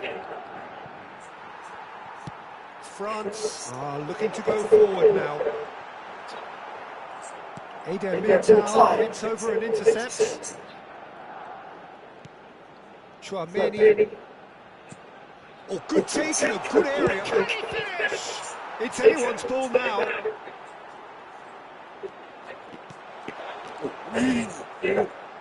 France do have options available on the bench if they want to go that way. Sao rồi Lộc? Hai ghét một giữ số luôn. Hai lô.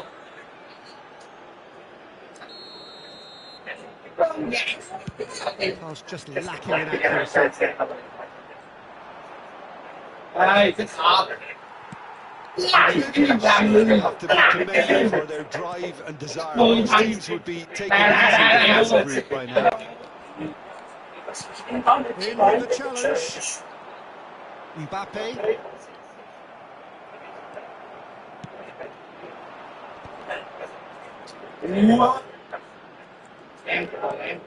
Shot, surely! Cái đầu má chứ ơi, là sao? Kéo vô. He's really trying to take this upon himself to get it won.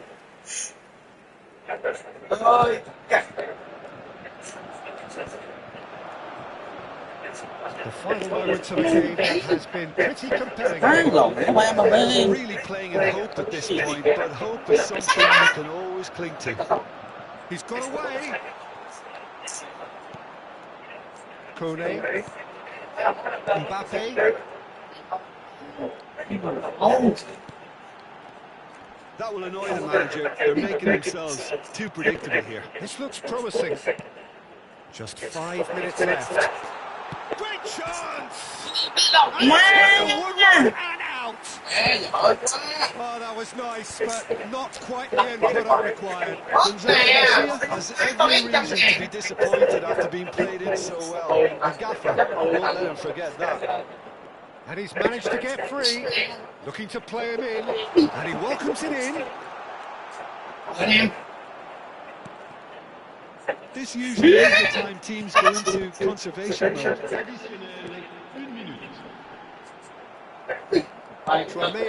Đi số là quay. Hay quá, hay quá.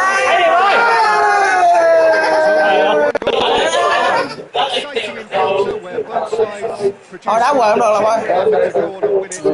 Neither was able to. Suốt vô trong cái tủ hồng. Tủ mẹ super thôi, không chặt gì. I don't think it was by design to end it this way. A listless loss and unconvincing win, depending on which perspective you want to look at it. So many thanks to Jim Beglin. That's all we have time for. Good evening to you. Không ở đây được.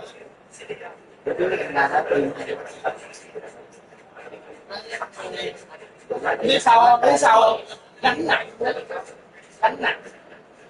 Thì cáo mà điệp đi đó, cáo ra biết bây giờ học làm ngồi điên tháng ra có nhỏ nói là nó đi. Gặp cái điện thoại em nó nói rồi quay đâu nhà nó la họ chơi sắc lôi ủa mày ra quán người ta trả tiền người ta la chứ lại vốn cái sao gì đó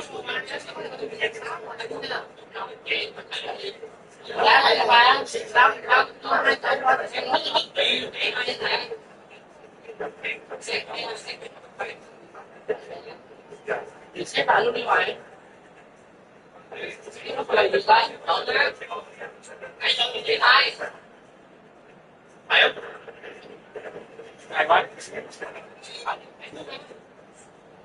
còn nơi đánh chung đây rồi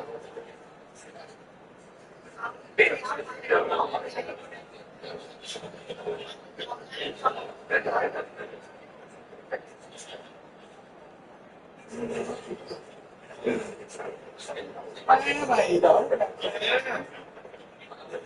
Nguyên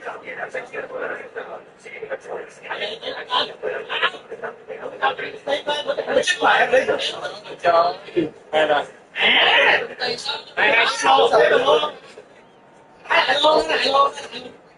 Vậy là quay giờ này vẫn có đúng rồi chặn đầu rồi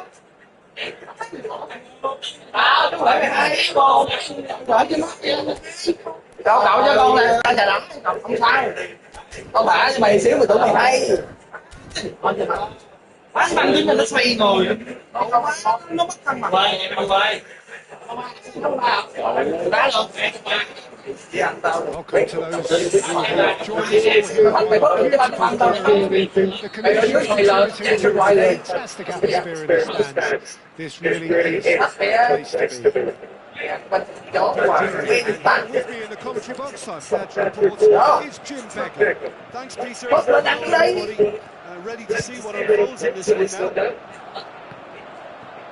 There's nothing quite like match day, especially here. This crowd was free, and we should be in for something very special. Nói đa dạng còn có muốn sợ tao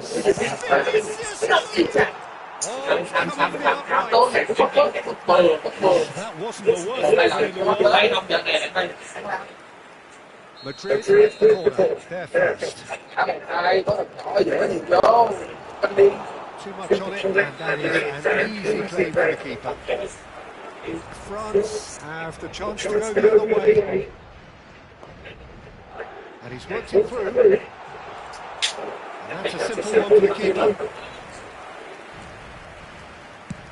Madrid do have a chance to counter here.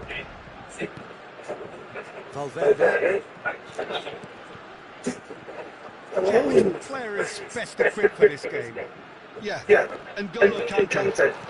He is only one midfielder, but it often feels like he does the work of 2 or 3. He's got exceptional awareness for danger and the stamina to make sure he can go and snuff it out over and over again if required.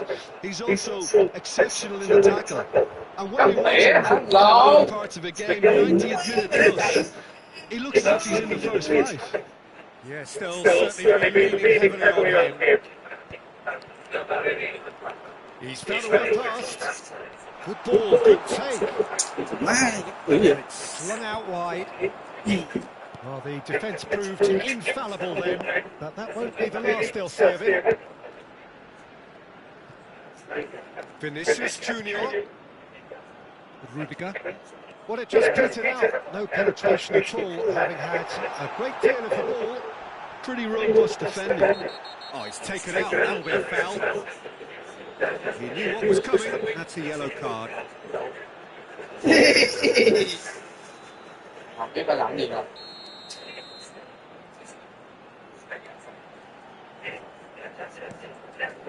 And that's been intercepted. He read that really well and stopped it. That's good vision. This looks promising. Well seen. Saw that coming. That was well played, well stopped.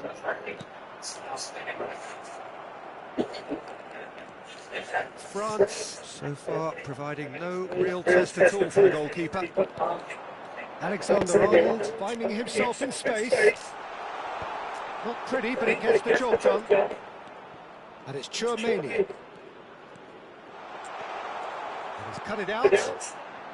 Chouameni, and that interception was most necessary.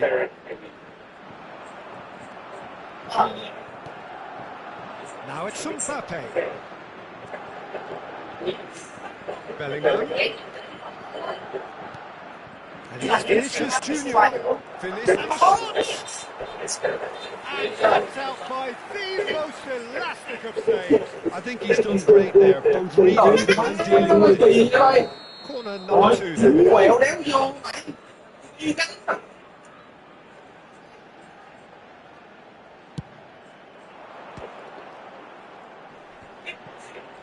He's going for Trời ơi cái đồ má. And now they Đồ can đi ra đồ. Mày. He's picked his way through. Thinks about the shot. And he's quick to get rid. Taken back almost at once. Conte. Shoots! Defending of the desperate variety.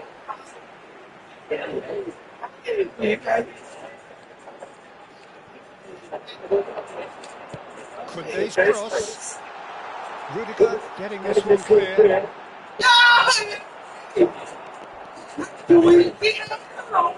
Now it's Mbappe. If they want to counter, they could do with more speed. Vinicius Junior receives it in a good position here. Rabiot. Now, can they get him away? Still looking for the first breakthrough, and it is nearly half-time now. Chance here to counter. Vinicius Junior. Rabiot. Looking to play him in. He has found the way through. Showing good feet. And it's Rabiot. That's an excellent interception. Just past the 40th minute mark. Opts to play it back. Mbappe.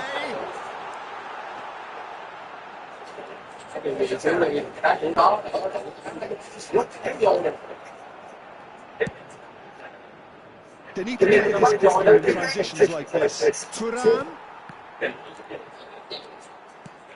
And he's managed to get rid. Temps additionnel, 1 minute. Goulet. Can he get on the end of this? This one he shoots! Không đi ơi. That couldn't have been a more potent injection of And that is indeed the final one. Very combative, competitive half with just the one decisive moment. It's been compelling stuff. Some first half thoughts. Well, I'm a little bit worried for them and the way they've looked in transitions, Peter. They've been a bit exposed, so they might be only one down, but they can't afford to have any more sloppy moments. Concede another, and we know it's an awful long way back. France are 1-0 up at half-time, and it's all to play for. So straight in. He's had a shot! Quay nha Lộc ơi. Ống của em. Sút về này nè. Mày kêu đi. Chưa. Mày ơi. Well, you have to credit the desire there. These boys knew they were in a battle, and they did exactly what was needed to get back into it. That's going to make the boss just a little happy now. Oh, beautifully dispatched. There was no reaching that. Well, Peter, I think the keeper knew straight away he was never going to get to it. We're looking at a different game now. This is exactly the kind of contest you'd expect when you have so much class from both sides. The next goal is going to be so significant. Hernandez. He's through here. That has been cut short. Now he's off and running. Reaches and forces him off the ball. And it's and that is that.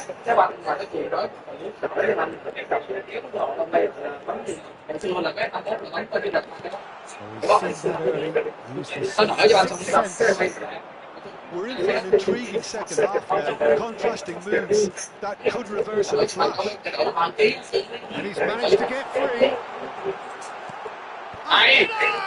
Goal, France! And they get themselves in front! It was wonderfully efficient. So well played, Peter. Did a great job keeping sight of the ball. Made a classic move and met it perfectly. France with the lead. Mbappe! Mbappe! And that would have been some goal. Mbappe clearly is trying to be too clever there. He should have gone with his instincts.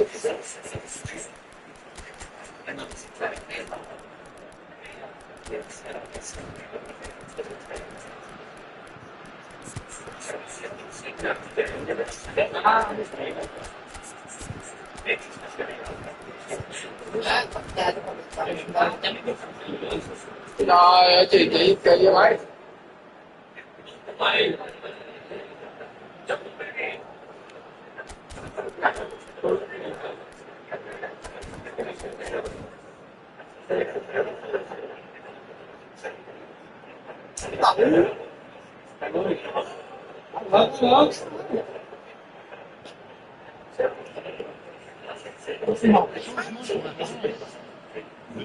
So we have movement on both benches.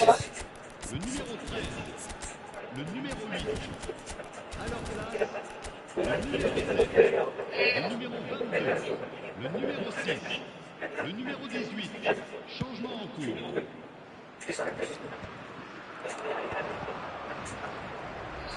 The pressing's intense and it's paid off.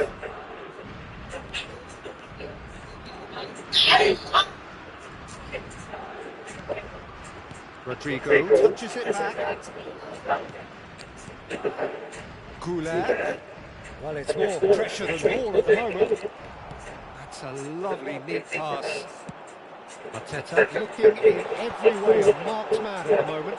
Yeah, and they've got to be careful, Peter, that they don't allow their attempt to snuff out the threat now to turn into indiscipline. Olise. Oh, that's fabulous.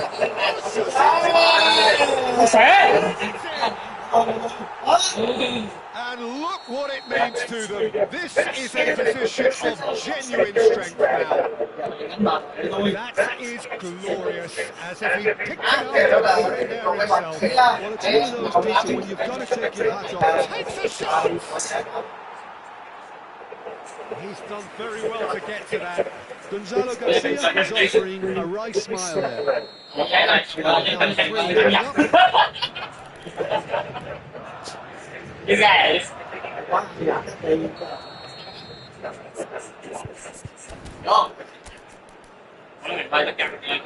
Hai trái không?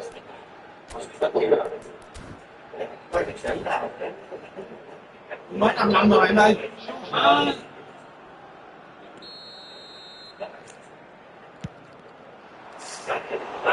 It's gone all the way through to the keeper. France are looking to go forward now.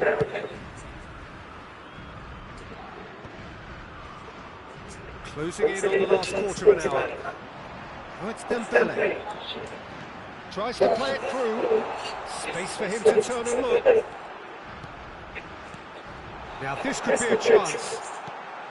Bout of passing here, really easy on the eye. Camavinga. Messi. Kone. Big chance! Carvajal goes long. Oh no, no circumventing this opponent. Looking to pass their way up the pitch. Mastantuono. And there's his chance to lead the counter.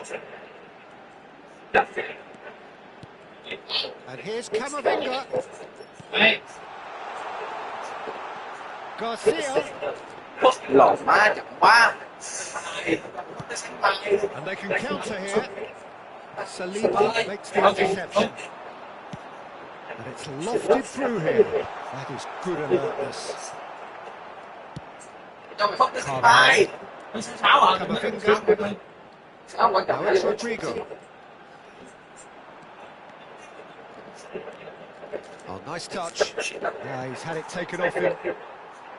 Well, that is good. Super running, sharp movement. Came up against a defender who was ever so determined. Look at the space here. Great challenge, time to perfection. Zaire Emery. And Hernandez scooting forward. Garcia. You can never be short of runners into space, as long as the space left behind is filled. Well read, and the danger is averted. And the number on the board is 3. Koundé. Keep it and you win the game. It really is that simple. Oh, he's busting through here. Tries one from range. It's loose. Em biết nó đủ má.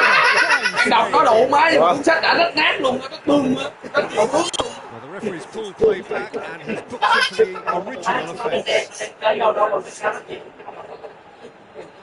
Corner number 4 coming up here. Hay quá rồi. Buông súng cho.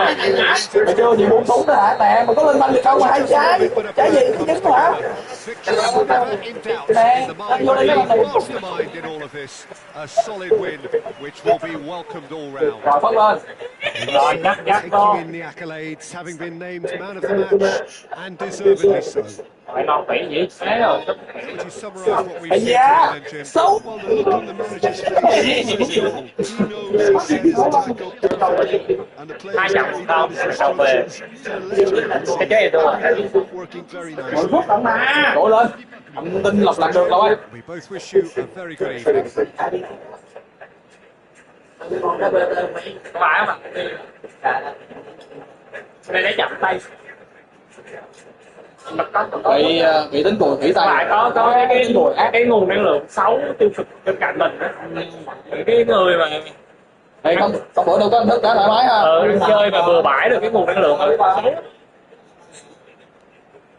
Cái gì vậy? Có hả? Chuyện thôi tôi có như chỗ hết luôn, một bao nhiêu đâu. Trời ơi! Cú nào thì là Phải đọc củ đồng độ táo. Thì chết chắc rồi. Nguyên tóc. Nghe qua. đi gần đi ăn không?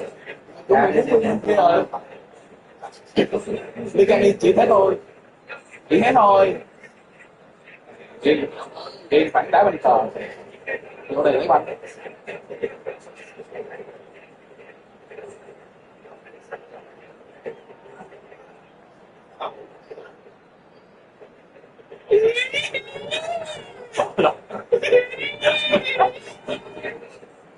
Tức lắm. Tắm mà làm gì đâu. đâu. Sao nữa? Đây rồi bạn này.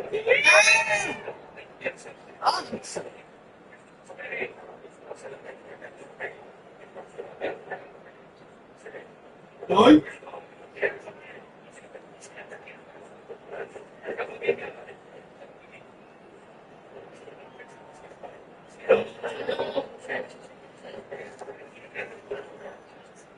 Rồi, yên tâm. Mày nè, mày chạy đi, mày dí lại đây dí nè. Lại đây dí.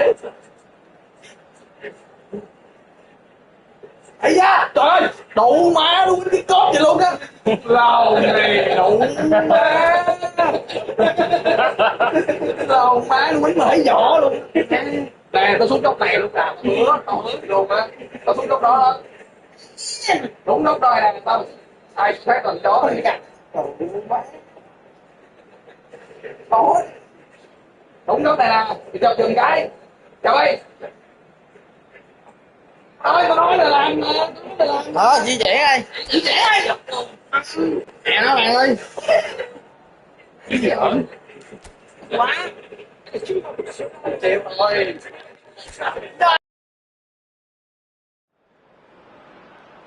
Well, what a sight this is. A beautiful evening and the promise of a match that will really get the juices flowing.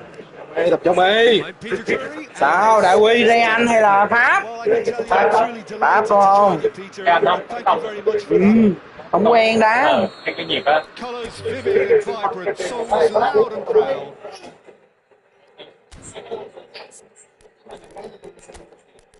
Má tôi vợ các bạn ơi. Cái nhịp em thấy hay.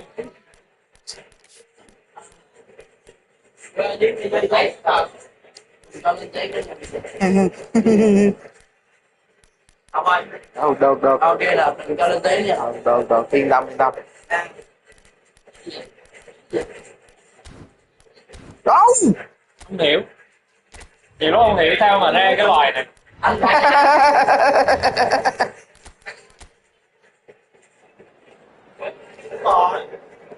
Gặp phái bao nhiêu lọc. Đó. Chặt.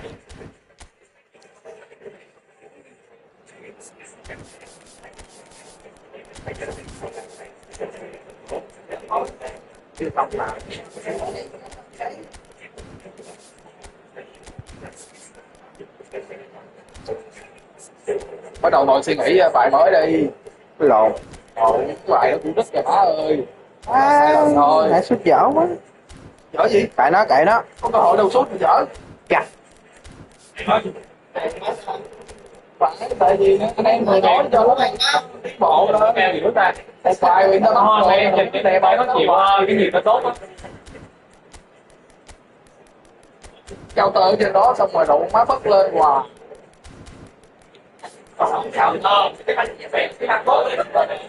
Tốt, đúng rồi, tốt. Tầm nó đi bạn. Một lần làm lại cầm fit lên má này nó em đụng má nếu được một phát luôn. Ok, téo có được luôn. Đúng rồi, lọc mình quách đi quay là trung âm. Cái lồn. Trung. Mỗi người là trung âm á. Kệ nó. Trong muốn cái mâm đó là chung với mình quách vẫn nhỉnh hơn á. Không, lọc mà nó đã điên lên là nó vẫn bố mình quách được. Đừng nghe nó nói nhảm. Mỗi người đó thì quy sẽ tọt hơn chút. Đừng nghe nó nói nhảm. Mà nếu mà bữa nào mà quy bay á thì khác. Quy là kiểu nghệ sĩ, má có cảm hứng vô đó kia đó.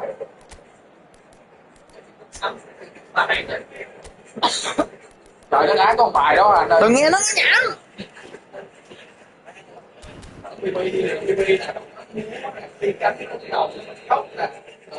Cái này luôn sút dở bạn, sợ em nữa mà. Tại tôi sút dở. Đó, cái thằng màu này. Welcome to those who have joined us all here on a beautiful clear evening. The conditions contributing to a fantastic atmosphere in the stands. This really is the place to be. I'm Peter Drury, and it's a pleasure to be alongside Jim Begley. Hi Peter, it's great to be here. Well, it looks like a big game, sounds like a big game. Everyone involved is absolutely up for it. It is a true heavyweight clash. Bình tĩnh anh em Interesting to ơi. see how these teams will go about things in the knowledge that there's nothing riding on it. Well, maybe there is some scope for experimentation. Yeah, I suppose something different to the norm. That would be an interesting prospect. It could get combustible. So straight into the action.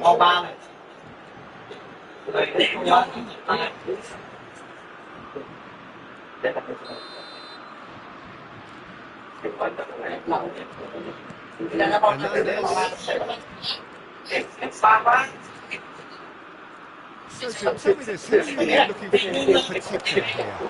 Well, Peter, this team has a great engine room in the shape of this guy, Chouameni. The Frenchman being a robust, Không cho bạn, thoải mái lên bạn ơi. also excels in ball retention and recycling. I noticed he's surprisingly good at progressing play when on the ball too. Keep watching him. I'm thinking the same. He will be an essential feature, no doubt. It's Hernandez. Good running, strong and purposeful. Oh, now he can run away with it. Hernandez, can he get it through? Rabiot, lovely pass, but can he get there? Oh, could he? Well, now it's and now they can clear their lines.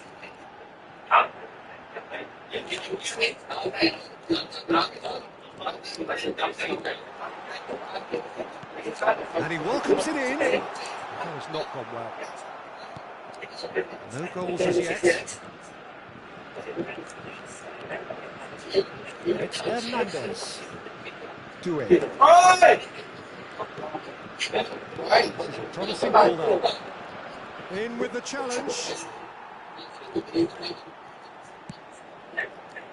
Drills one in. Mignon deals with that nice and simple. The pressing's intense and it's paid off.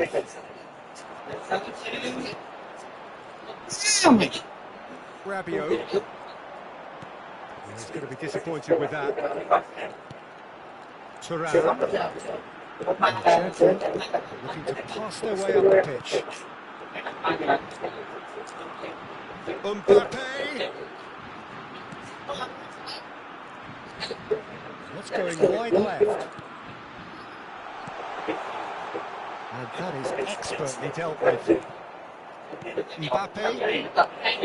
There's a real tenacity about their defensive play, and it's up close and personal.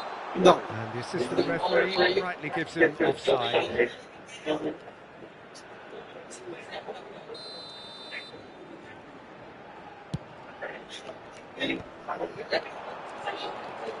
Jackie.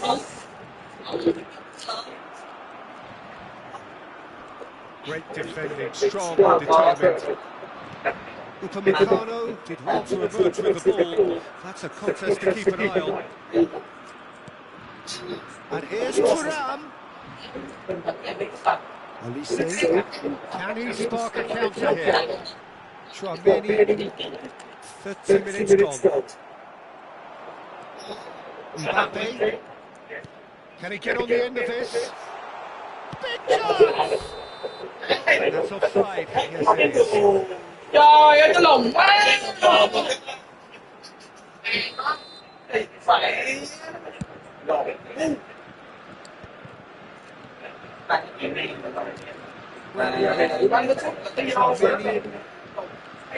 Pass is coming off in quick succession here.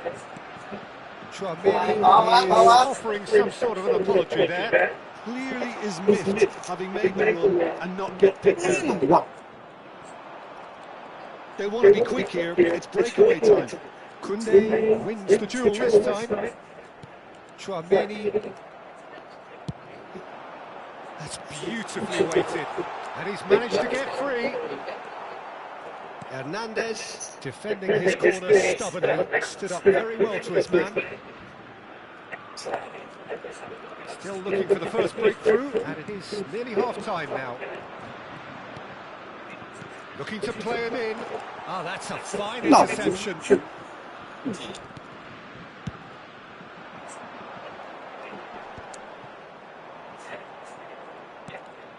Rabiot. And Upamecano. And he cuts out the supply. Quality ball. Mbappe. There's some great running on show here. Oh, what a mistake! He has found the way through. Mbappe! Well, the keeper seems to go into study mode then, and he's read it beautifully. 1 minute. Into stoppage time, very little left on it. Nicely weighted ball. Saliba kept his eye on it. And we've reached half-time. Quậy chứ mày Ngân. It hasn't been a bad watch, not by any means. The intensity levels are there. We've just lacked that telling breakthrough.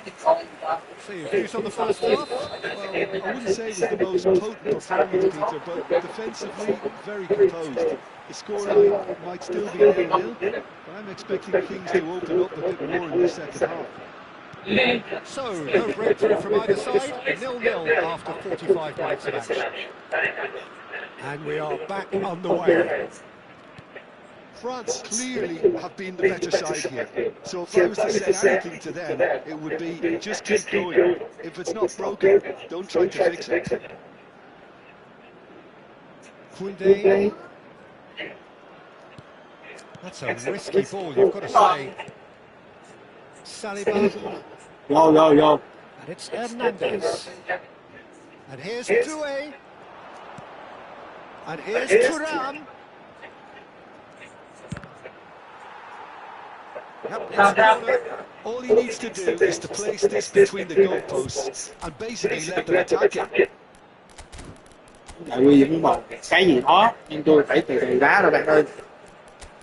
Tôi cầm chừng của nó.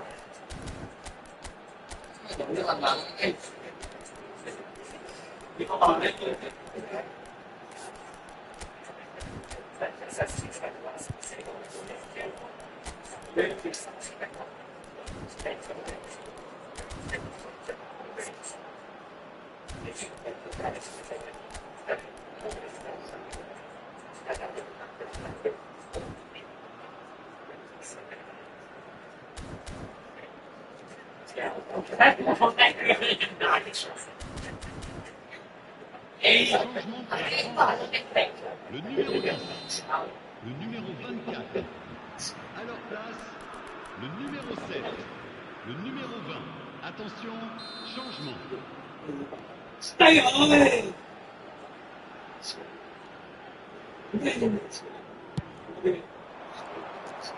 Koundé with the clearance. And now a second chance to counter. France are looking to break at pace. France appear to be happy to let their front players stay up front all the time. Well, it's signalling to the opposition that they're setting themselves up for the counter-attack. It's plain and simple. Đấy. Crosses, having a shot! And he's heaved it away.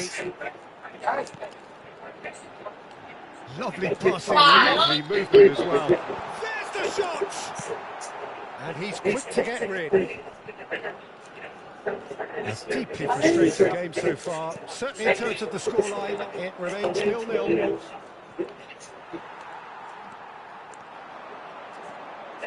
So that looks a decent ball. He's had a shot! Mbappe. They've got to be quick moving this forward. And he has been fouled there. Ơi.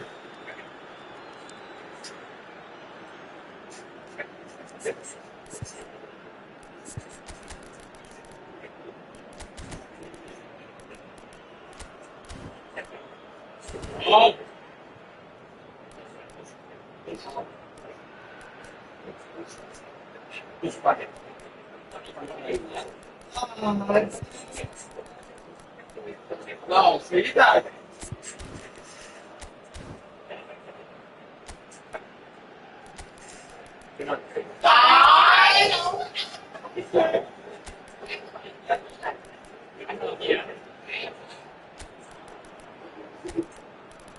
Nó đấy có hậu vệ cánh.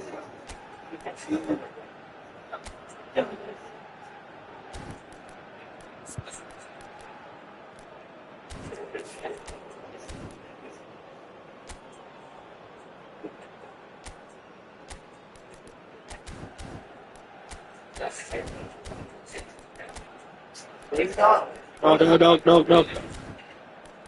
Nó không có hậu vệ cánh.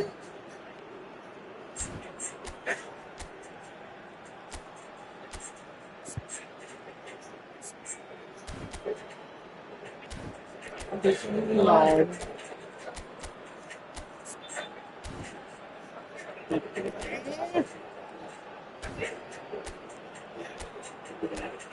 Rồi. Đi. Changement pour la France. Le numéro 4. So we have movement on both benches. Le numéro 13. Changement en cours. And it's Conte. France are, of course, in a position to go to the bench should the need arise. Dembele.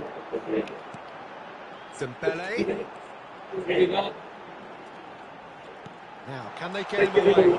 He's onside. He's rising. It's back off the post. Well, he said he wasn't in the mood to take any risks.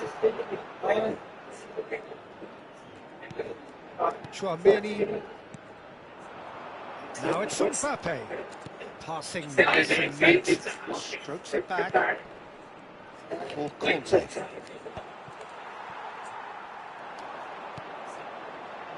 Hernandez. Lộn này cái gì đó. Chouameni. Trời ơi. That's good vision. Oh, that's fabulous. Oh, look at the space here.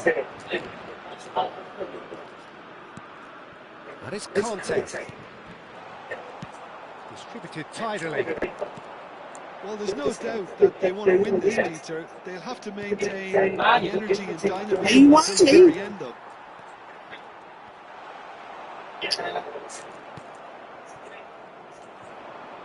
They'll want to make the most of this turnover.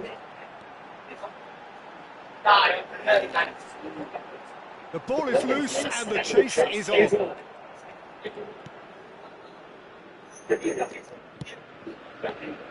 Lacroix. Oh, they could be caught out here. Má chuyền với banh hay dữ trời. Má chuyền với banh không ngờ tới luôn á anh Huy. Má em tưởng anh câu luôn không á. Má rồi có chuyền với banh kìa. Nhanh sứa lòng đúng không? Cái chuyền gì vậy? Má không. Now comes the question, will they stick or twist? Speed of thought, efficiency of movement, and certainty of outcome. Way too good, Peter. Too quick, too smart for that. Có đủ mẹ. A little lost, in all honesty. Lồ, cái banh nụ má. Sai lầm.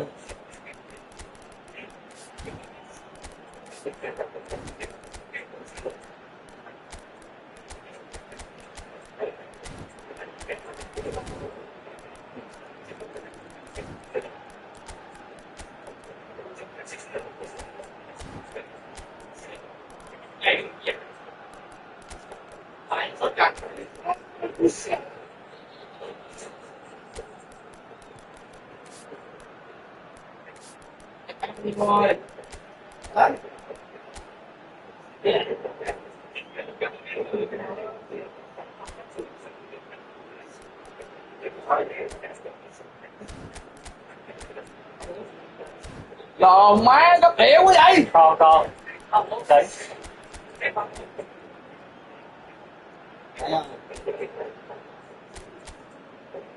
Một pha 4 lần thôi.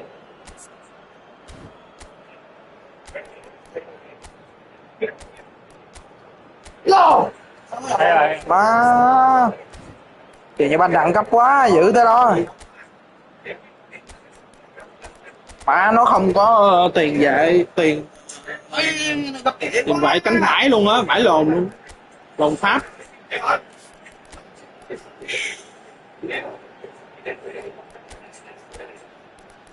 Đó, BB làm hết rồi anh em.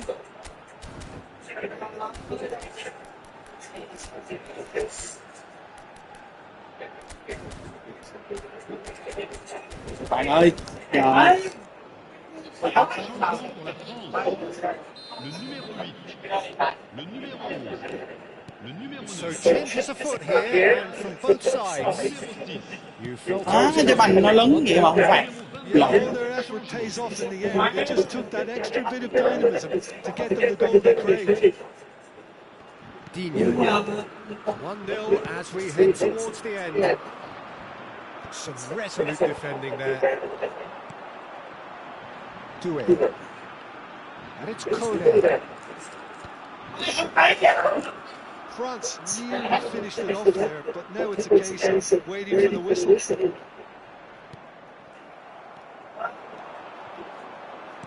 Looking for options for movement. Dembele. Look, there has to be more urgency here. The ball has to get to the other end much faster. Foot in.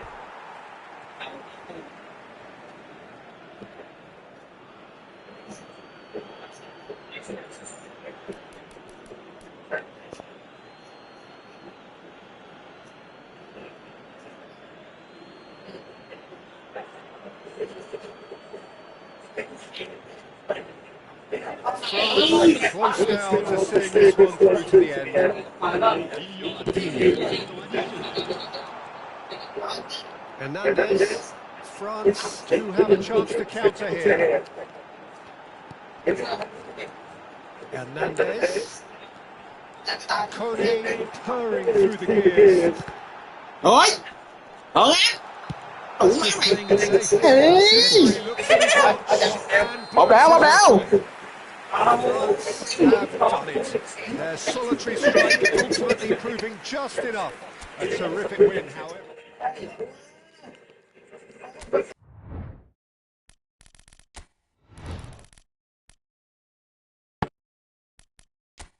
Tâm lý. 105 kg lộn quá, anh này nó gánh hỏi sao nó không đuối. Hay bạn ơi. Quá hay. Bây giờ cái mặt nó kìa, bơ phờ chứ kìa. Má mỗi lần đá cho nó, đừng để cho nó. Quay bên ơi. Cái này hồi đá bên này cái quay qua bên này cái là thấy là lắc đầu đậu quá thở dài không. Sao lò quá. Chẳng đẹp hơn.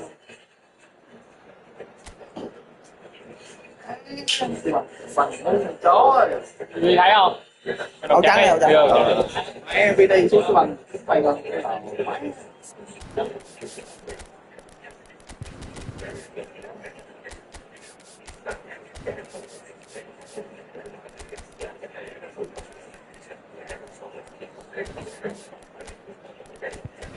Oh!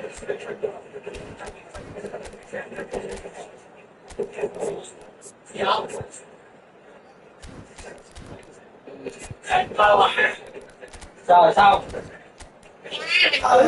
Thấy quá chiều rồi, đấy vậy chiều rồi. Thấy thấy xong. Chị dép đấy như Ferrari á mà. Chị dép là nó muốn ăn rồi nó. Chị dép nó cái chịch đó thôi. Tốt được đẹp. Cảm giác của nó tiếng ăn rồi. Có xếp á. Ủa Quy nó làm. Quy vô đây xin khả năng đó. Ơi. Dạ ơi trận này ủa. Ao. Welcome to those who have joined us all here on a beautiful clear evening. The conditions contributing to a fantastic atmosphere in the stands. This really is the place to be. I'm Peter Drury, and here with the commentary box, our Snatch Report, is Jim Begley. Cheers, Peter. It's a privilege to be here. It really is. Well, it looks like a big game, sounds like a big game. Everyone involved is absolutely up for it. We stand for the national anthem of France.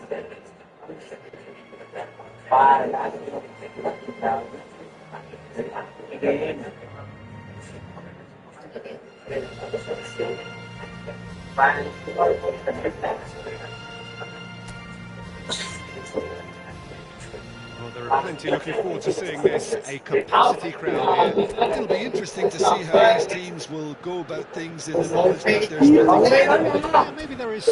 Rồi mày đủ quá rồi cho người ta ngồi với mày. Yeah, I suppose Chơi đội chơi chiêu à. could be an interesting prospect. It could get combustible. Nó bạn rồi. Ui. Chiêu. So we're up and running. Jim, you played in games of this nature. Who can make the difference? Well, Peter, I really like this lad, Joe Cundale. He isn't the biggest, but he's known for having a big character that makes up for that. He's brilliant in boxes, and he can now muscle opponents that are much bigger than him. You add a little bit of pace to that, and he's a formidable presence at the back. I wonder whether that has anything to do with you being a defender once upon a time, Jim. And here's Dembele. Hay quá Huy ơi. Nothing wrong with that tackle. All one cleanly.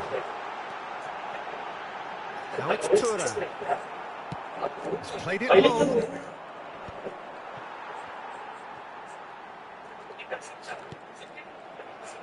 Driving on and making good progress.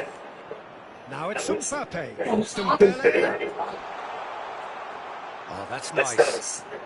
He's got away. Good challenge. Excellent challenge.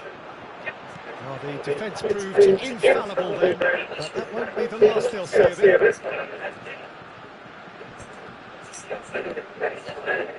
Rabiot. Both sides exercising caution for now. Hernandez. Rabiot. And that was asking for too much. It's got to be quick moving this forward. Chouameni. Thuram. Well, it seems as if the message has been issued by both managers. Don't concede the opener. He's had it taken off him. They need to play this quicker in transitions like this. Good play on the left-hand side here.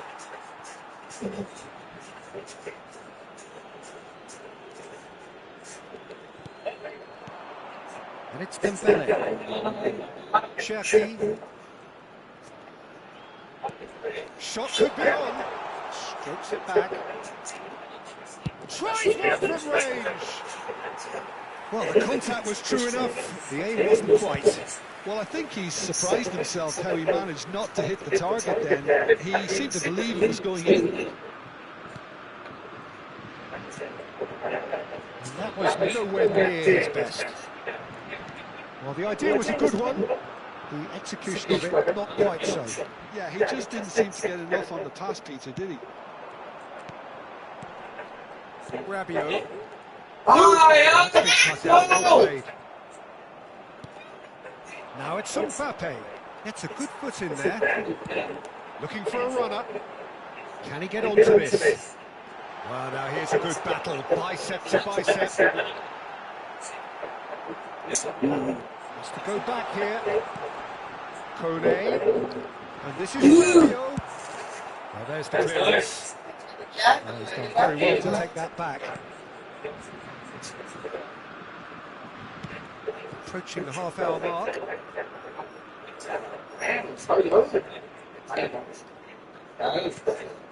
Chouameni. And it's Dembele. Rabiot. Ball play for Dembele. Driving for the finish. Same again. Same outcome. France really can be very happy with the way they're going about things, Peter. They'll want to capitalise on this good spell now. Only partially clear. France are looking to go forward now. Hernandez, ambitious ball here. Hernandez, nice bit of trickery. Half-time rapidly approaching, and it's still goalless. Now it's Mbappe. And a header! Upamecano clears it away. Dembele, it's run loose here. That pass has been well intercepted. Rabiot cuts a frustrated figure right now. He just cannot get away. He needs a minder, and one of his teammates should be picking up on that, and quickly. And he's intervened well there. And he thumps it clear. Trời ơi, cái lồng má mày. Cái gì ta? And it's Hernandez. He's a sharp little ball here. Rabiot unable to make it happen with his good intentions.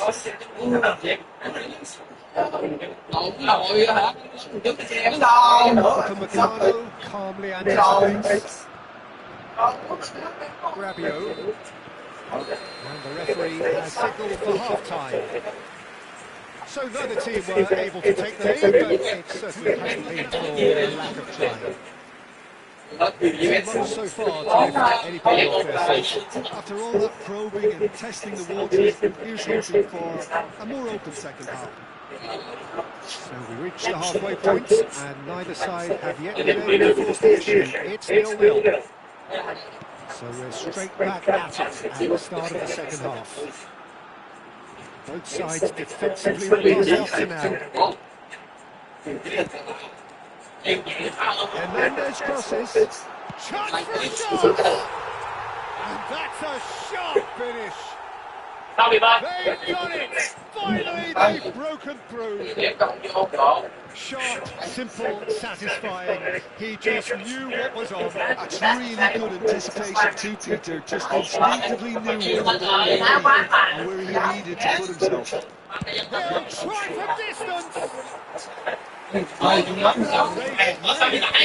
That's very, very good. You can't do much more than that. Here's Thuram. Kone. It's a searching pass. Oh, played through for the wide man. Upamecano has got himself a free kick. Vậy mà ai biết đâu đúng không? Tao diễn ra hay quá. Đó, này nó con. Tao diễn nó bật bật thiệt quá. Tao lắm. Tao lúc đó tiếng nó bay kiểu đó. Không cái này là câu bất cái cái tay. Changement pour la France. Le numéro 10. So we have movement on both benches. À leur place, le numéro 7. Le numéro 13.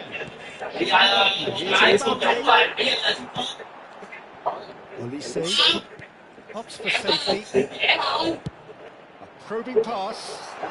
That is good alertness.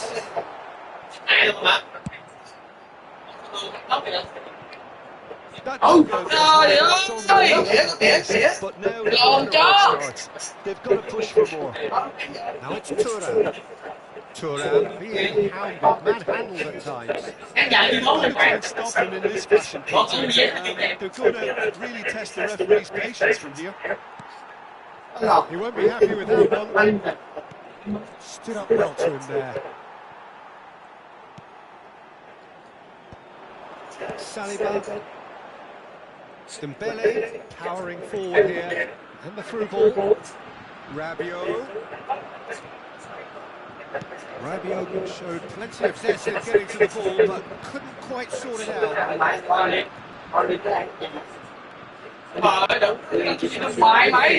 There's a lot of football still to be played, Peter, so ideally they need to maintain an attacking endeavour. Now it's Thuram. It's all a little bit desperate, but it's got the job done. Simply brilliant defending. They were outnumbered, but he still came out on top. Oh, this looks sharp. Rabiot. Well, that is one way to stop him. Well, that's clear cut. It's a free kick. He knew what was coming. Nói chưa không? Yellow Ở card. bạn ơi, quá bình tĩnh. Nguyên, còn nguyên. Gì vậy vậy sao? Đừng đá đâu bạn. Tôi biết. Đừng nôn nóng, đừng nôn nóng. Quá bình tĩnh. Ơi. Thôi.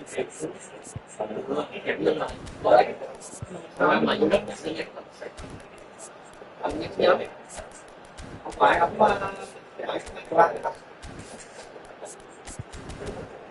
em ơi em cũng đầu đi mà em định không phải bây giờ Le numéro 4, le numéro 14.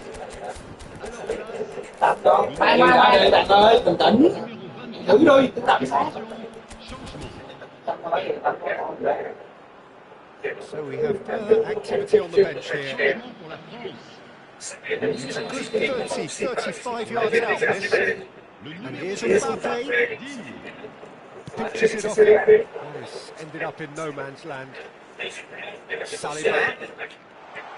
And here's Mbappe. Mbappe! And a terrific save. Yeah, he was well placed to deal with that.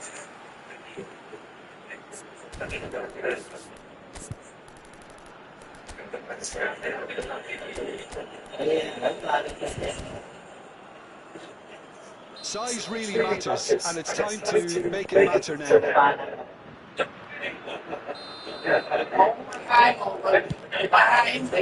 Tries to get a clear.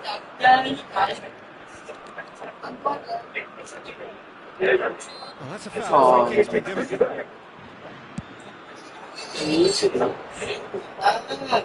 Oh, that's well done. Really robust. Olise has created one goal already. Aims beyond the defence. So the team separated just by the one goal which came early in the second period. And the score is 1-0. Mbappe runs with the ball. Now he's running away. And the shot! It's run loose. Who's going to get there? It's a carbon copy of the previous miss. Well, the breakthrough hasn't come yet, Peter, but you do feel they're up in the ante here. They'll get the reward if they can stick at this. So, third corner of the game. Oh, he's hit the bar! And a truly agonising miss. The reaction from his teammates says it all, Peter. They simply expected better. Oh,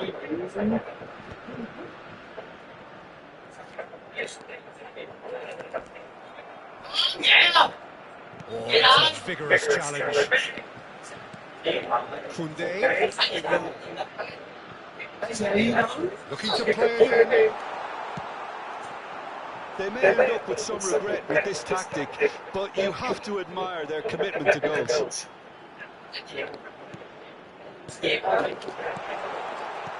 Well read. The danger is averted. France leading here by this still precarious 1-0 margin. Now it's Mbappe. Now it's Olise.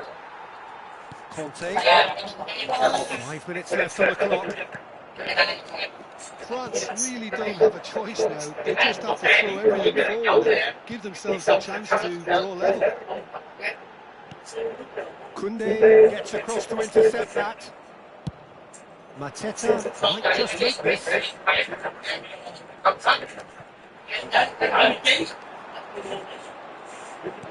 I think we're just about done here. Nice sequence of passes this. Whatever happens, that's the kind of movement which raises hope. He is just caressing the ball. bạn ơi đừng đâm vô Paul shows there will be 3 extra minutes. Well seen. Saw that coming. That was well played, well stopped. Lovely pass, but can he get there? He's onside. He is through here. That's pretty clear. It is a foul. tự bắt ta đâu đấy đúng vậy á còn không về thôi ngỏ hết giờ luôn à And just to confirm that the referee did issue a yellow tự nhiên ta card gì earlier. đó đậu phá cái tiền rồi có gì đậu phá cái tiền được không And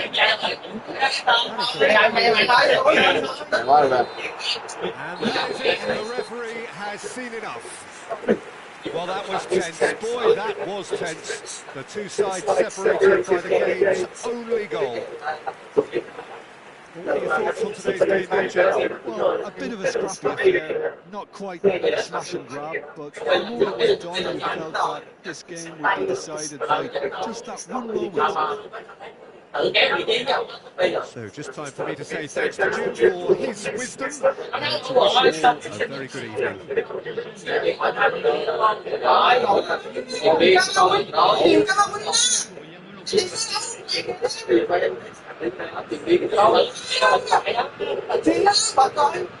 Anh em ơi, thực sự nó nếu mà không thực sự là không nên là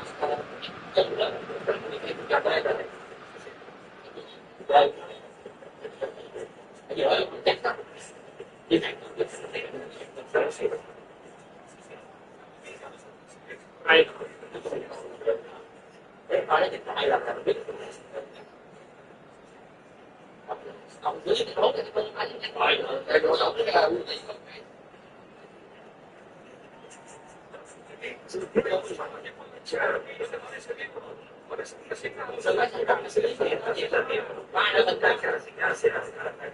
lúc đây đá bằng hình đó. Lúc em cũng đá bằng hình nè. Dù như thua là mình chỉnh đội hình thủ. Đang ăn chứ lộn. Cục bé này cái đó được làm không? đó lên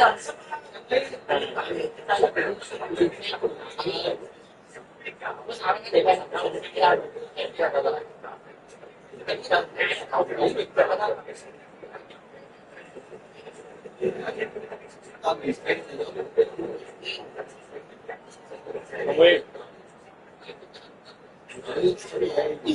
Đây, tao thích cái banh này. Tao thích cái banh này. Thì phải nó quên cũng được, phải quên cũng được. Tao thích cái banh này.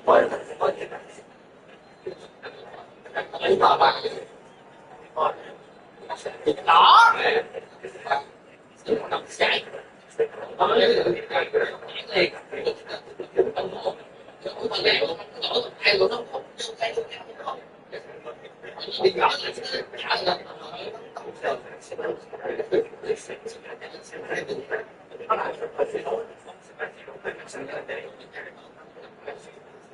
Đủ má mày.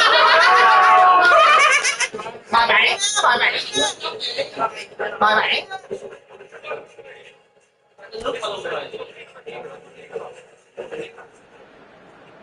Hello, welcome one and all. The atmosphere built up very nicely here. Gorgeous evening. Skies are clear, the noise is fervent, atmosphere frenetic. Peter Drury, and this is Jim Kedley. A delight to have him on board. Thanks for the intro, Peter. I've been looking at the atmosphere, and I'm really looking forward to today's story. That noise, this place is definitely. Let's hope that the contest will be upsetting. We stand for the national Nãy quên mà cũng rồi luôn mà. Quay được đầu. Mày đừng tiếc nữa. Người ta quên luôn đâu. Hai bạn ngồi phân It is a true heavyweight match. Well, at least on the face of it, Peter, there's...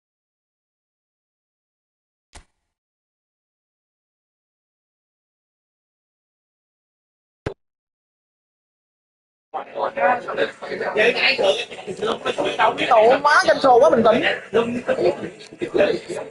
Dạ bạn ơi.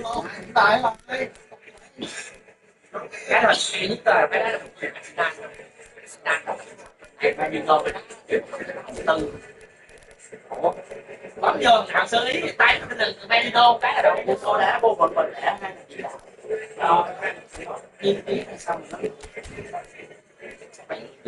lên chạy bài Quá căng anh trai rồi. Quá căng. Căng thẳng thực sự. đúng không tốt quá thầy. Ốm chứ. Anh lấy vậy thì Gốc chết á, gì bạn còn con kìa. Em đẩy á. nói chung em chỉ cần đá 1-2 trận là em thấy cái sai rồi. Em luôn à? Đúng rồi. Anh đây anh em khắc chế mà. Em trắng đi. Ok. Một. Now or never. Now or never.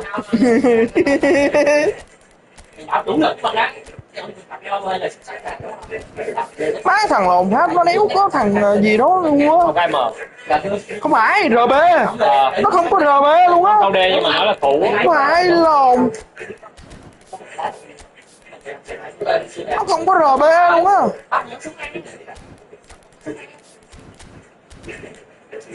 Hay. Rồi thôi.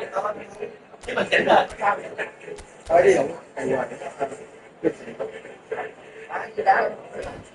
Gán bạn. Bạn đấm nó đi để tôi. Phải mạnh lên. Đừng để đủ má nó đánh tâm lý mình. Đúng không? Chỉ mà hình thức cái là ra cái cánh rồi. Quyền trái cầu chạy lại cánh. Ở dưới giữa tao rồi cái không kia. Tao bơi. Sao quá? Đúng không?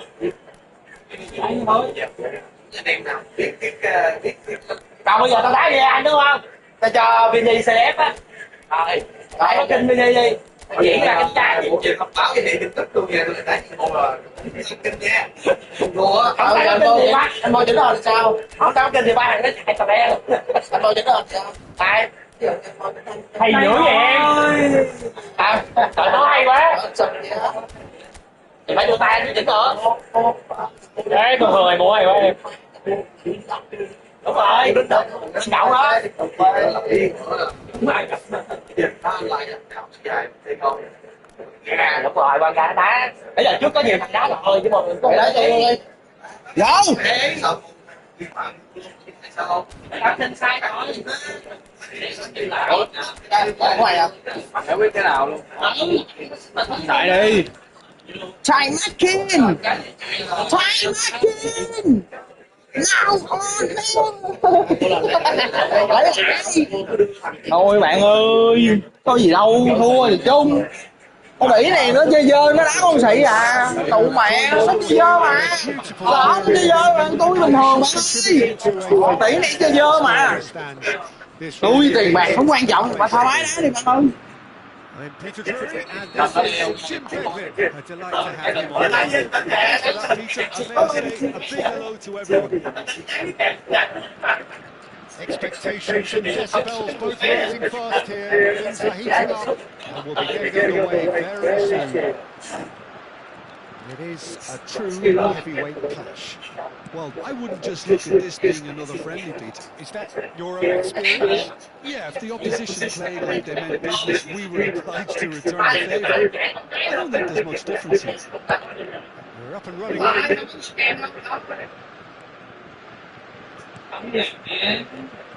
Do it. So, Jim, who would you identify as the key man in this fixture?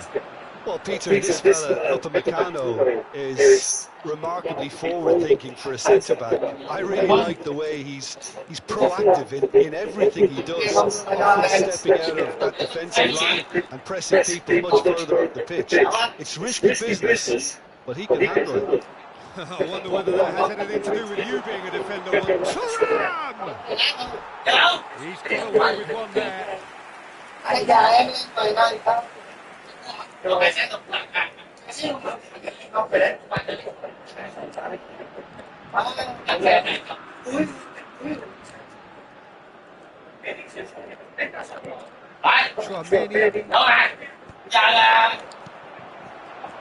So, Jim, what have you made of what we've seen so far? Well, neither side has really grabbed the initiative. I'd say both must have come in with a view of not making any early mistakes. So we're seeing some conservatism here.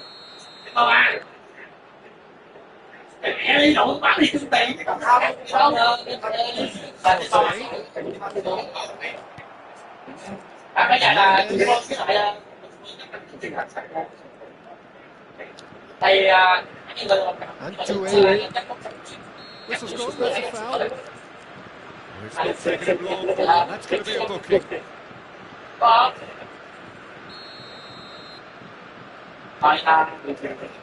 Saliba, France, so far providing no real test at all for the goalkeeper. He's forced to go back. Upamecano. Đợi chờ đợi đến tại sự bơm là gì mày bơm ra đúng không? Vậy tao mua mẹ đi tại cái Upper này. Meccano. Mày đừng có rồi. Kunde. Mày chủ Upper Meccano. Over to the other side. Saliba driving forward. So what can they make of this? Now to Mbappe. He is through here. Delivery. Này. Couldn't steer it in. I thought it was a really good play. No shortage of pace nor intensity. Exactly what's required on the counter attack. Last-ditch defending by Bamboo.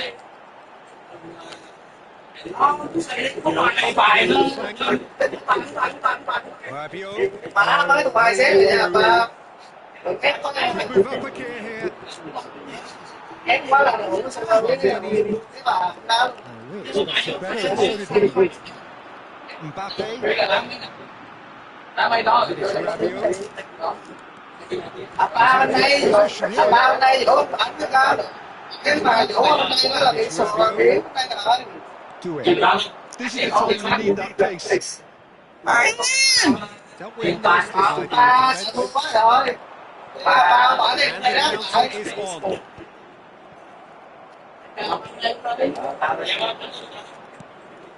Mbappe receives it in a good position here. Turan. Good ball, good take. Long ball, looking to counter. Đây là cũng đúng không? Konate. Nếu mà anh sợ quá thì tôi đâu có cần đi đâu. Upper Meccano. Saliba. Konate. Hernandez. They've got to be quick moving this forward. Nicely weighted ball. You can never be short of runners in the space, as long as the space left behind. Terrific effort. It's run loose. Who's going to get there? No, couldn't quite control it. Well, that's a move which shouldn't be allowed to repeat. A dribble, cross and attempt, all too easy. Still looking for the first breakthrough, and it is nearly half-time now. Hernandez Rồi. off target. And it's Conte. Hernandez makes the interception. Do it. Upper Meccano calmly anticipates. Hernandez. Hernandez crosses. Rồi đủ má Olise. They've got a healthy number of very tall targets to pick it up from this corner. And that should get the job done. Throw it.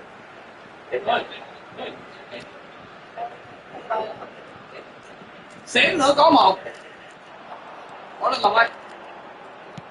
In towards the back stick. And that has been cleared. Tchouaméni gets a foot in here. Rồi vô đi. Turan. Now it's Mbappe. Đủ má mày đi cứ sao má. Quý phải lên lên lên. Giờ 2 giây rồi. Defence is still yet to be breached. Good to see what the second half brings. So Dạ thôi bạn ơi. After all that probing and testing the waters, here's hoping for a more open second half. So both teams stuck on the starting blocks here, 0-0 at break. Đi một chưa là thế là Into the second half. Well, both sides are eager to get going. Here's hoping that it's a good sign. Things are about to change. We need a little more life in this. Đó. Trái thì trái. But he's left disappointed. Không ý là quề quề. Really looked as though Quề không có gì hết. and yet we quickly realized he had it. Đá đi bạn ơi, thoải mái lên. Tôi gà đây quy được. Kunde. Upper Meccano. Tôi chờ bạn á. Saliba pokes it out wide. Bạn đâm là tôi về đó. To return it. Well, now it's a race for the ball. Stood up well to him there. Olise. Ball played for Conte. And the pass is intercepted. Đấy. Ừ. France have themselves. Tôi chờ bạn đó, bạn đâm đi. Yes, they do. So, third corner of the game. Bạn đâm là tôi đẩy về luôn á. Not pretty, but it gets the job done.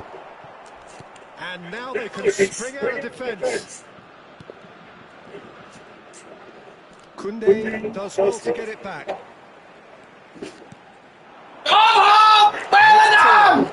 Bình tĩnh. Still waiting for the game to Sớm take lắm. off here. 0-0. Konate. And it's Doué. Doué stood his ground strongly. Kante was a step in there. That was more than necessary. Well, that tackle was certainly sturdy. Hay quá vậy anh Huy. Đi đâu? Looking for the run. Well, there is a look that says it all. A piercing stare. Clearly is miffed, having made the run and not got picked out. It is still anyone's game, 0-0. Now it's Tura. Knocks it into space. Ừ. Well, it's a move of great promise, but will it really prove productive? Hả? Easy enough to Tỉnh rồi bạn ơi. France appear to be happy to let their front players stay up front all the time. Well, it's signalling to the opposition that they're setting themselves up for the counter-attack. It's plain and simple. Bạn đâm được. Out the pass. Rabiot. And it's Koundé. Koundé gets across to intercept that. Cái gọc má mày. Accurate pass. Ý. Mbappe showed plenty of zest in getting to the ball, but couldn't quite sort it out.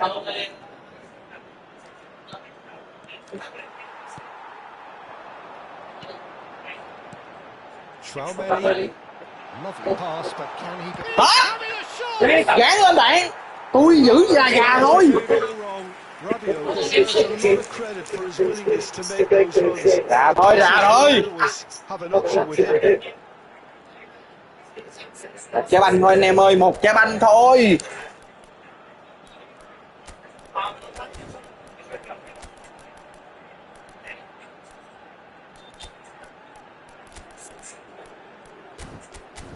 Tao cái một trận cắt hai trái gấp đôi rồi. Làm sao bạn ơi, kéo lên. Còn nguyên á, người trái banh thôi, người trái banh là quệ rồi. Được, chửi liền. Tao mẹ nó, người trái banh được. Ông tao tay cao tơ Vini từ đầu mùa tới giờ.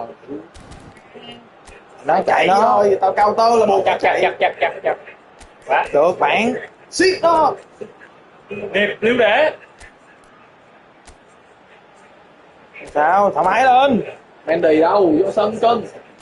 Rồi trái banh là quê rồi, không sao đó. Má tôi buộc công rồi. Từ từ. Má 20 phút. 20 phút người trái banh thôi bạn. Thoải mái lên. Từ nữa về mày. Người trái banh nè.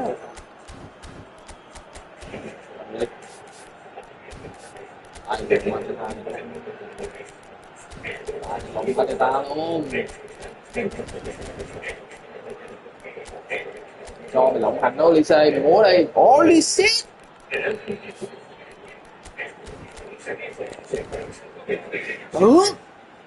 Người một trái banh. Đi.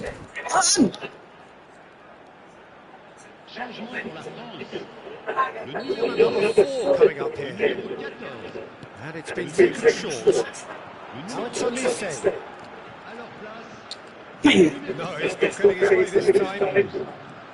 France have the chance to go the other way.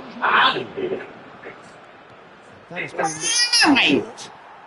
Chuyền trái banh đủ quá. Concentration levels are very good, and so is the commitment. This game could yet yield a winner. Rồi. Here's Dembele. And it's Dembele. And Ê, here's sai. Thuram. 1-2. Thuram has got himself a free kick. Vượt. Hay. Hay. Trả lên. 1-1 rồi. Very disappointed. He knew what he was doing. It was deliberate. Ơi, đá luôn kìa, đá luôn kìa. Elise with a real chance here.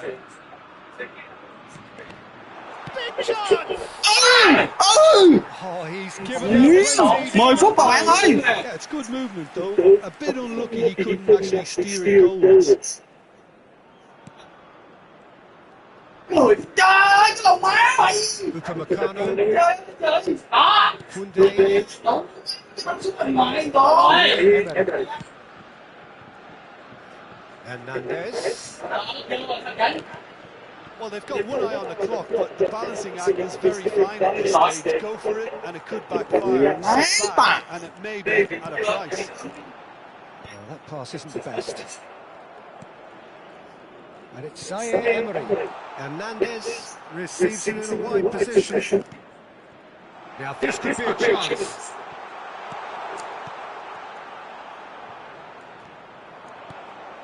Oh, super ball! Now that's a fine challenge. Well, that might be that much. Both sides just going to have to settle for the draw now. Legs to cross. All hands on deck for this one. Upamecano gets it away. Conte. Picked up brilliantly. Này! Đi bé, một trái cho bạn ơi. Một trái cho bạn ơi. Euphoria, ecstasy. Cuối còn 1 phút. Terrific. 3 phút. Super shot. Từ từ. Bên kia đi anh ơi. Cho nó hồi hộp. That's another really clever finish. Ui shit. Hay rồi bạn ơi, để tôi. Điển dữ. Á nè. Hay rồi bạn ơi. Còn tôi. Còn gì? Mày còn gì? Mày còn gì? Mày vô đây mày gánh. Còn tôi. Hay rồi. Kéo về hết luôn quay. Hay đá ủa bà con lai đá lờ đá lờ chứ đá tuyệt vời á đá lờ đi bà con lai đá lờ ms nó sẽ về nó cũng hơn đá ra sao không còn đây Còn tôi bạn ơi. đấu pháp hợp lý đá thì không biết mình đá gì đâu mà Còn tôi. Checky à. Lòng Checky.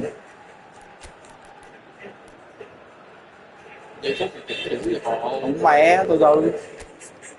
giờ này thì lôi hết hậu vệ lên đi chứ chi với đó nữa Chặt từ từ. kéo Spacola vô đá A hết mình kéo lên đá LM LW luôn Cái lờ. đứng dưới trụ nó ngâm giấm mà tư duy lên bởi đá tư duy hết quyền rồi thằng đét ra đá lờ Spacola vô giữa thằng đét đó là hậu vệ cánh thì nó đá tiền vệ cánh thằng kia ghê ta Đủ bậy á từ từ.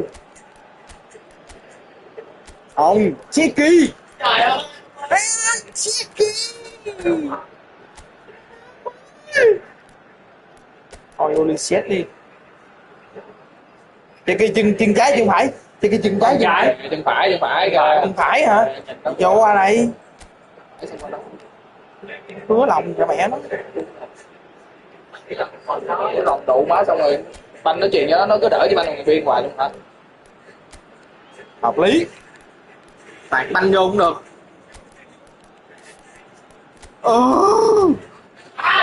Anh em ơi.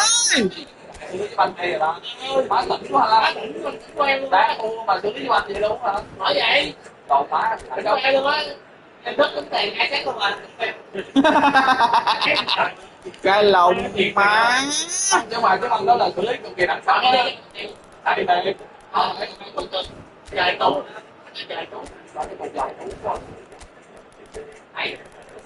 Còn tôi bạn ơi. Còn tôi bạn ơi. So changes of foot here, and from both sides. This looks very much like a shoring up of the rear guard. Yeah, that's not totally surprising. The manager obviously felt his defence needed reinforcement. You can't afford a repeat. Rút lận. France. Lên nhảy lên. Dĩ luôn nè. Well, what an end to the game, Peter. But now comes the overwhelming question: how long is there left, including stoppages? Dĩ luôn. Digne. Barcola. Mày ơi. Đừng tài ơi. Đâu má mày. Thằng ngon. Quite a game. sức mạnh của anh chưa? Always on an offensive. Anh chỉ nổ khi cần thiết thôi, hiểu không? No shortage of endeavour, effort. Ai rồi bạn BB ơi. Đá cho tụi mày biết. Hay rồi. Tội tại của anh là tội máy vô hạt. How do you reflect on? Ủa hoài mà làm cái ghê trời. Hoài mà làm cái ghê luôn á. Rồi cho tụi mày tôi đừng lui chứ đá nữa là thua đó, cảm trước. Hay rồi bạn ơi, hay rồi. For me is to thank Jim Beckley. Má tôi gắn đá lắm. Đại quy hôm nay bị tôi vô hiệu quá rồi. Để coi sự lựa chọn của đội bạn là gì. Chứ mà không kêu mình thì té mình chỉ sức một cái Đá luôn. đá nữa là mày chết, tao nói rồi, thằng kia nó xị rồi. Đúng quá. Càng im thăm to. Em vào Xét.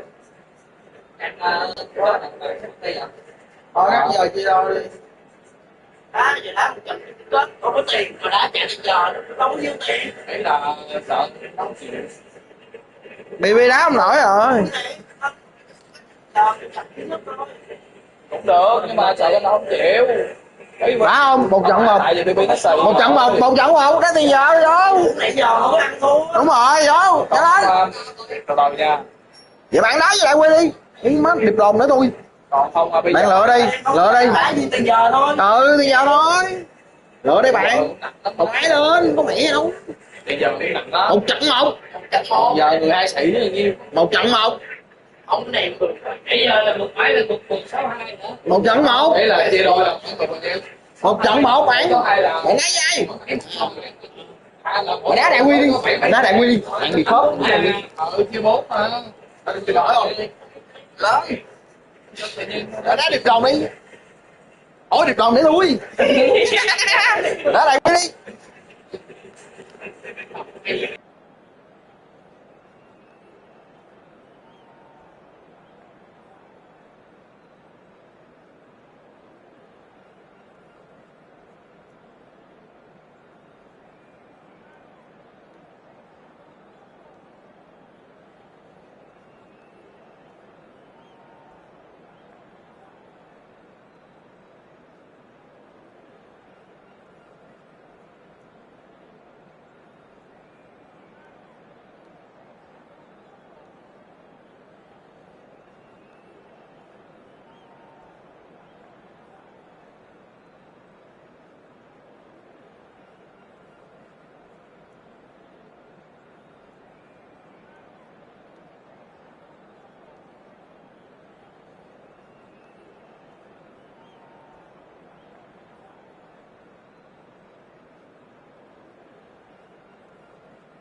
Trời nhiều máu.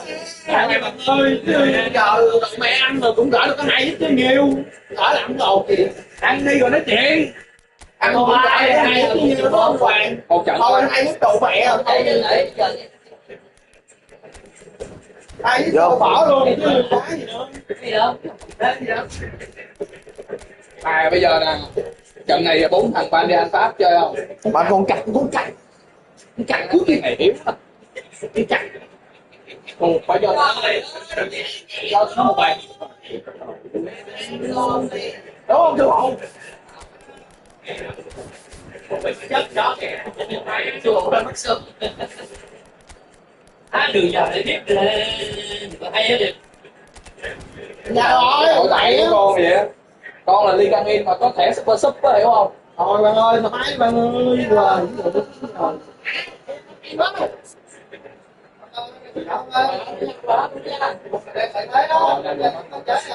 Hay bạn ơi, hay rồi. Hay để tôi. Trận này mà mỗi nó bát đi nha, mình đừng có cao tơ thay một con chó cho nó nữa. Vô. Vô rồi là chứ. Để tôi, trận này bạn để tôi. Kéo ra. Không luôn mà. What an all to a picturesque evening here. A clear night, all the ingredients for a showcase game that the passionate crowd demands. My name's Peter Drury, and here's my co-commentator for the game. It's Jim Head. Hi Peter, it's great to be here. It's not quite like match day, especially here. This crowd won't do well. They should be in for something very special. Well, we're plenty looking forward to seeing this. A capacity crowd here. Well, at least on the face of it, Peter, there's very little at stake in this. But, Jim, well, it still gives this opportunity for some fringe players to make their case. So I'm inclined towards something that's still high in intensity, conviction, in tempo even. And that's not a bad thing. Now, who's going to be first to this? Gì ta?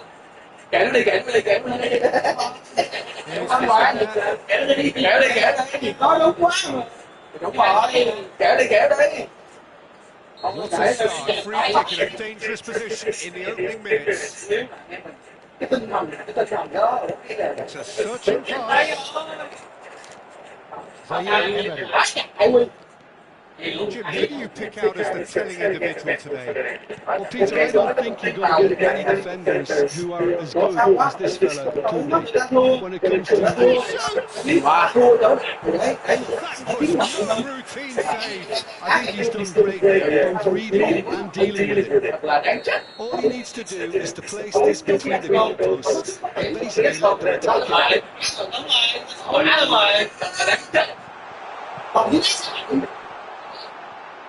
Oh, such a clever touch. Hỏi bạn để tôi. Delivery from Mbappe. Mbappe. So what can they make of this? That's a tough ball. That's beautifully weighted. Clearly hands with far too long there. Bây giờ thôi chứ đụng mẹ đá kẹp có hay. Rồi lỡ làm đồng. Trying to do everything. Lỡ đụng quá này tí. Oh, can he get onto this?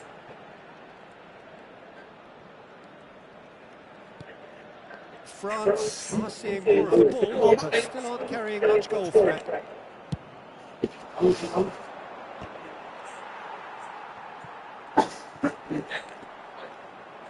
Alo, nghe đó.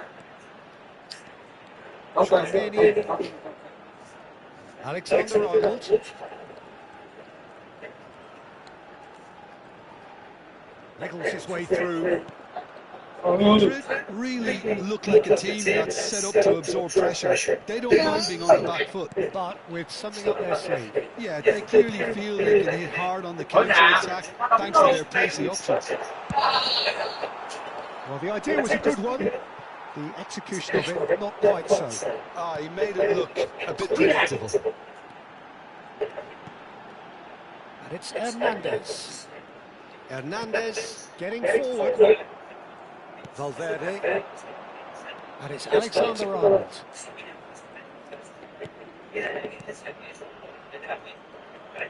He won't be happy with that one. Well, that is one way to stop it.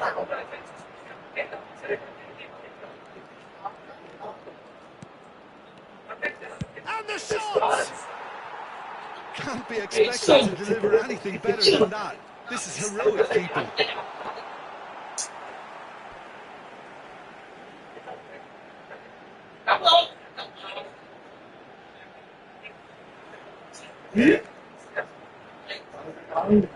Đâu?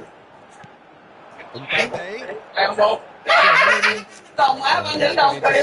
That's great positioning. Đúng rồi, bị phá mà. Oh, he's found support out Bị wide. hoài. Valverde. And it's Alexander-Arnold. Zaire Emery. For Olise.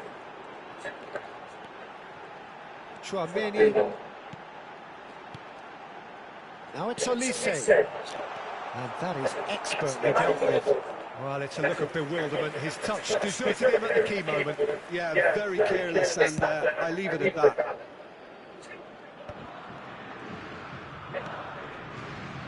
Hernandez. Anyone who's joined us late, I can confirm that in terms of goals, at least you've missed nothing. Olise. Here's Chouameni. Gets a good foot in there. Oh, the movement is slick, the speed is slippery. The defence, though, able to hold on this time. And here's Mbappe. He is through here. Chance, surely! A skipper's goal! Yeah, the captain has gone further up in everyone's estimation after an opener as wonderful as that. The manager will be reviewing his half-time message now. And that really is so impressive. Oh, that's wonderful to see. The run was explosive, the finish exquisite. Madrid are in front now, the game's only goal. Well, I think the managers are going to have to scrap whatever they had in mind for that. The whistle's gone, and that's it for the first half. There's been no shortage of industry or intent thus far. A little inspiration and inventiveness, perhaps, the only things lacking. France go in at half-time with a game to chase. Yeah, you don't get any points for stating the obvious, Peter, but thankfully this is still very savable. Keep things simple, keep the intensity high, and hope for an early goal. If that happens, it's a game changer. Well, that is the first half done, and we are ready for what follows in the second. Second half is up and running. France really need to build their intensity and rhythm a notch or two, Peter. Just looked a step too slow on everything. And it's Zaire Emery. The pressing's intense, and it's paid off. Zaire Emery really struggling to influence the game. Look, he could do with someone else taking responsibility to shift the target. He badly needs some help here. Arda Güler. Mbappe. He's shifting through the gears here. Madrid can breathe again, just. Well, I thought they got off lightly there. The odds were stacked against them. Chouameni. Position here. He's in a great position here. Güler defending his corner stubbornly, stood up very well to his man. Zaire Emery. Shot goal! Fantastic from Zaire Emery! Sumptuous finish, an absolute joy! They have hauled themselves right back into it. Well, you have to credit the desire there. These boys knew they were in a battle, and they did exactly what was needed to get back into it. That's going to make the boss just a little happy now. He played that return ball to perfection there, Peter. He knew the exchange was on, and he put it on the plate for his teammate. That was just gorgeous. It's starting to look very interesting, this. Well, I'd happily watch this every week, Peter. This is exactly what you want from a big game. Quarter of an hour into the second half. It's a good start of possession. France are, of course, in a position to go to the bench should the need arise. Well played. That has knocked out the danger. Bellingham. Thuram being hounded, manhandled at times. Well, they seem intent on marking him out of the game. They're certainly trying to wind him up in the process, Peter. Dembele. Oh, that's wonderful. The touch is just too thick. could really have done without that. Well, I think that might well put him off watching tonight's highlights.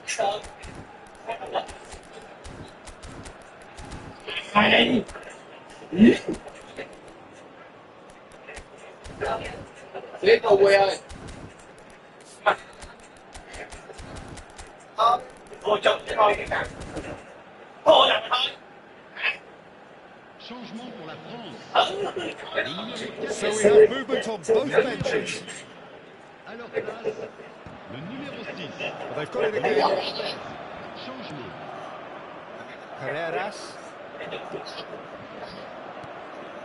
He's had a fair tumble under that challenge. Garcia. Rodrigo. Decent chance! And a neat finish. And they get themselves in front. Well, I don't want to be overly harsh on the defensive side of things here, Peter, but the build-up was so slick and executed with such quality, it made life just that bit too difficult for them.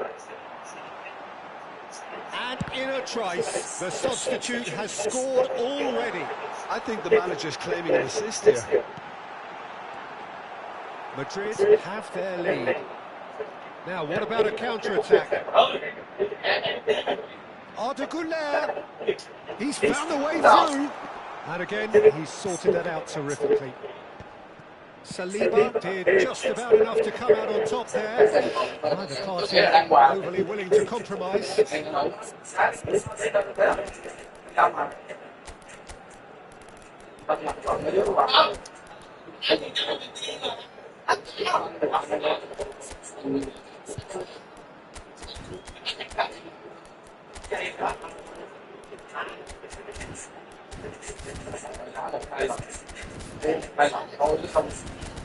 Bài đâu xài được bài.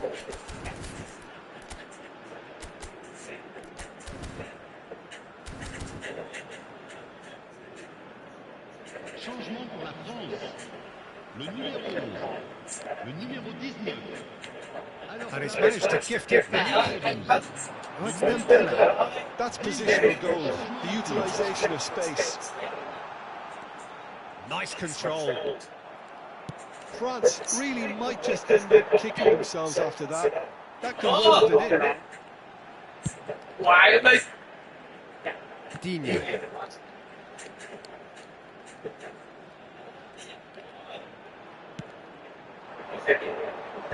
Phải nói để tung.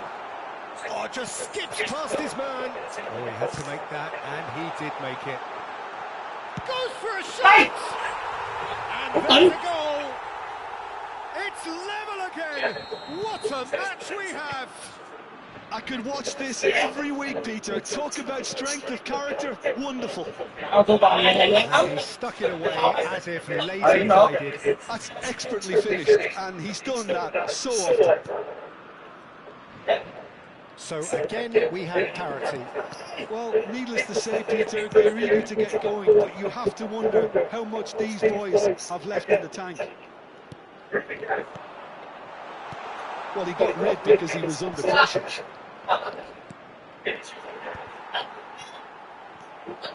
Well, that might be that, Peter. Maybe both sides just going to have to settle for the draw now.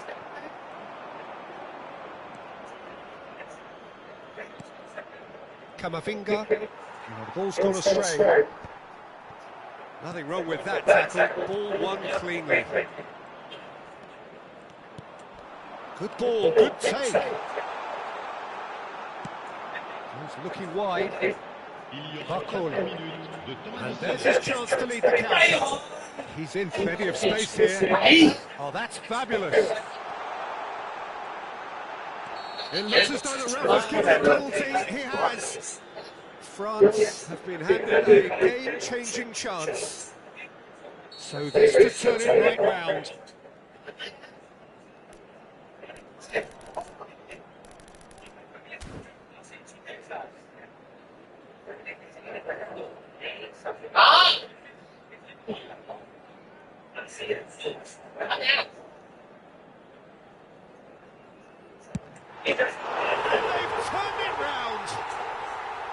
A time for a cool head, and that is precisely what he showed. Well, I'm not sure what body language the keeper was trying to read, but it didn't work.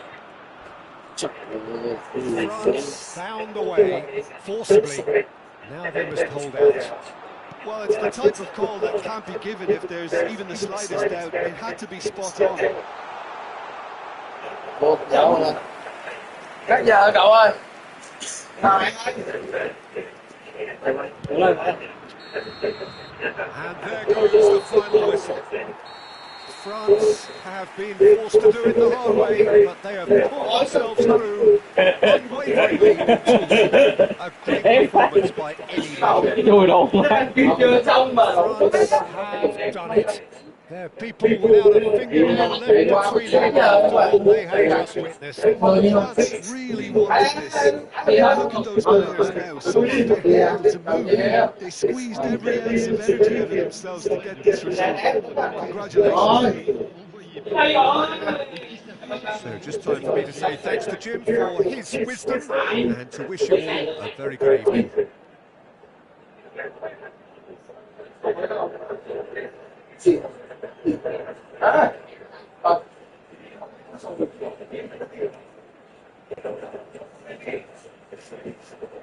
Sao giờ tiếp tục đi đâu?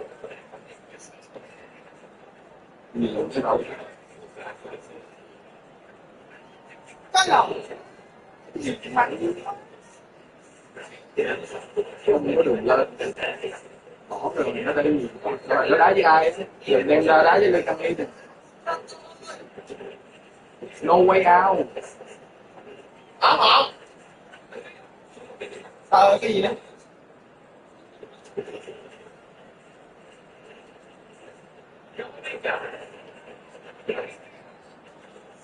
Cái gì? Lò.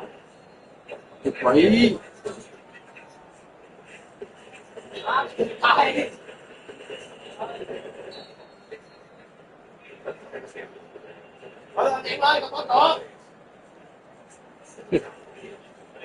Không bao giờ bóc cua.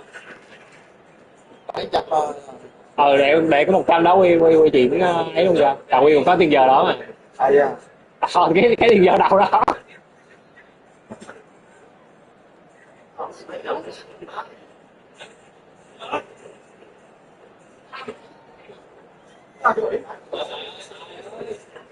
Không trông rõ. Cái luôn thì thủ tốt dữ rồi trời. Cái thủ khó chịu, thủ cái hộp chi bếp này quá. Còn kèo nào dễ hơn nữa không? Không lại tới. Không ai đá đâu. Để nè xong rồi. Để bớt đi. Gì này con. Phải đi. Ồ, khủng quá.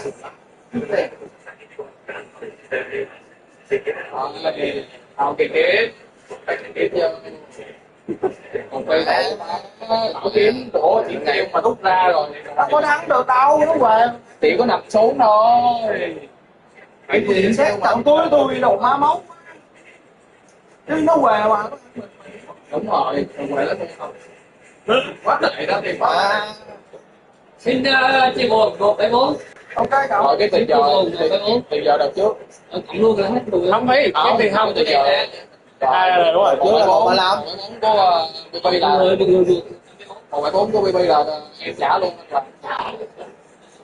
Ý là của DQ giữa tao giữ 200. BB bán tao 200 tới. Vì bắt BB 200 đây quy nợ BB 100 để quy bằng. Nếu như bây giờ anh 200 đấy mày đó. Đây còn hôm qua anh là cái đó là của em với Quy. của người 52 hả? Dạ.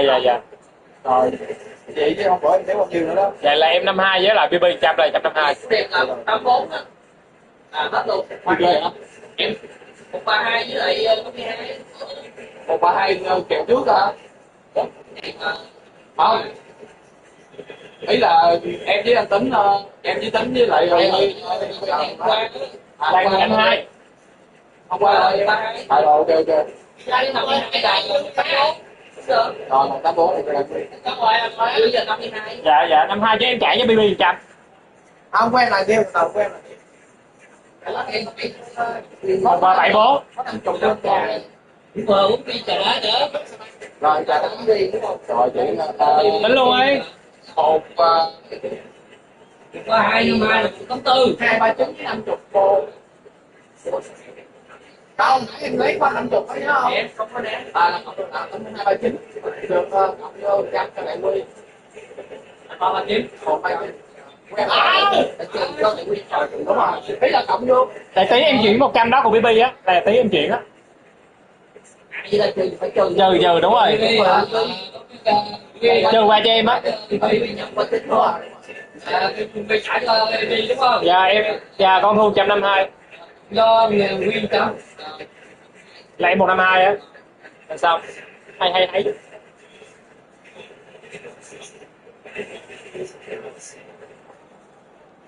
Làm cái số. Ok. Sao? Bị đá gì được Tính thôi, cà phê rồi. Qua rồi đó. Qua rồi. Xong rồi. Ủa mà nãy anh em đâu có uống nước đâu mà. Ông xúc cái quá. Nãy anh em có kèo nước không? Hay đâu anh uống nước không? Cái nước đầu tiên uống rồi, cái sau anh không uống. Cái sau anh không uống. Cái đầu tiên uống anh thua kèo. Em thấy đâu ai uống nước đâu. Có đi cà phê đầu tiên đó. Cái nước đầu vô kèo đầu rồi. Ủa nước đầu vô đây luôn hả? Thì đó cứ tính nước. Còn không thì bỏ nước ra, nãy em thấy có mình em uống mà. Không, vô hết nước mà, có mình BB là uống trà đá.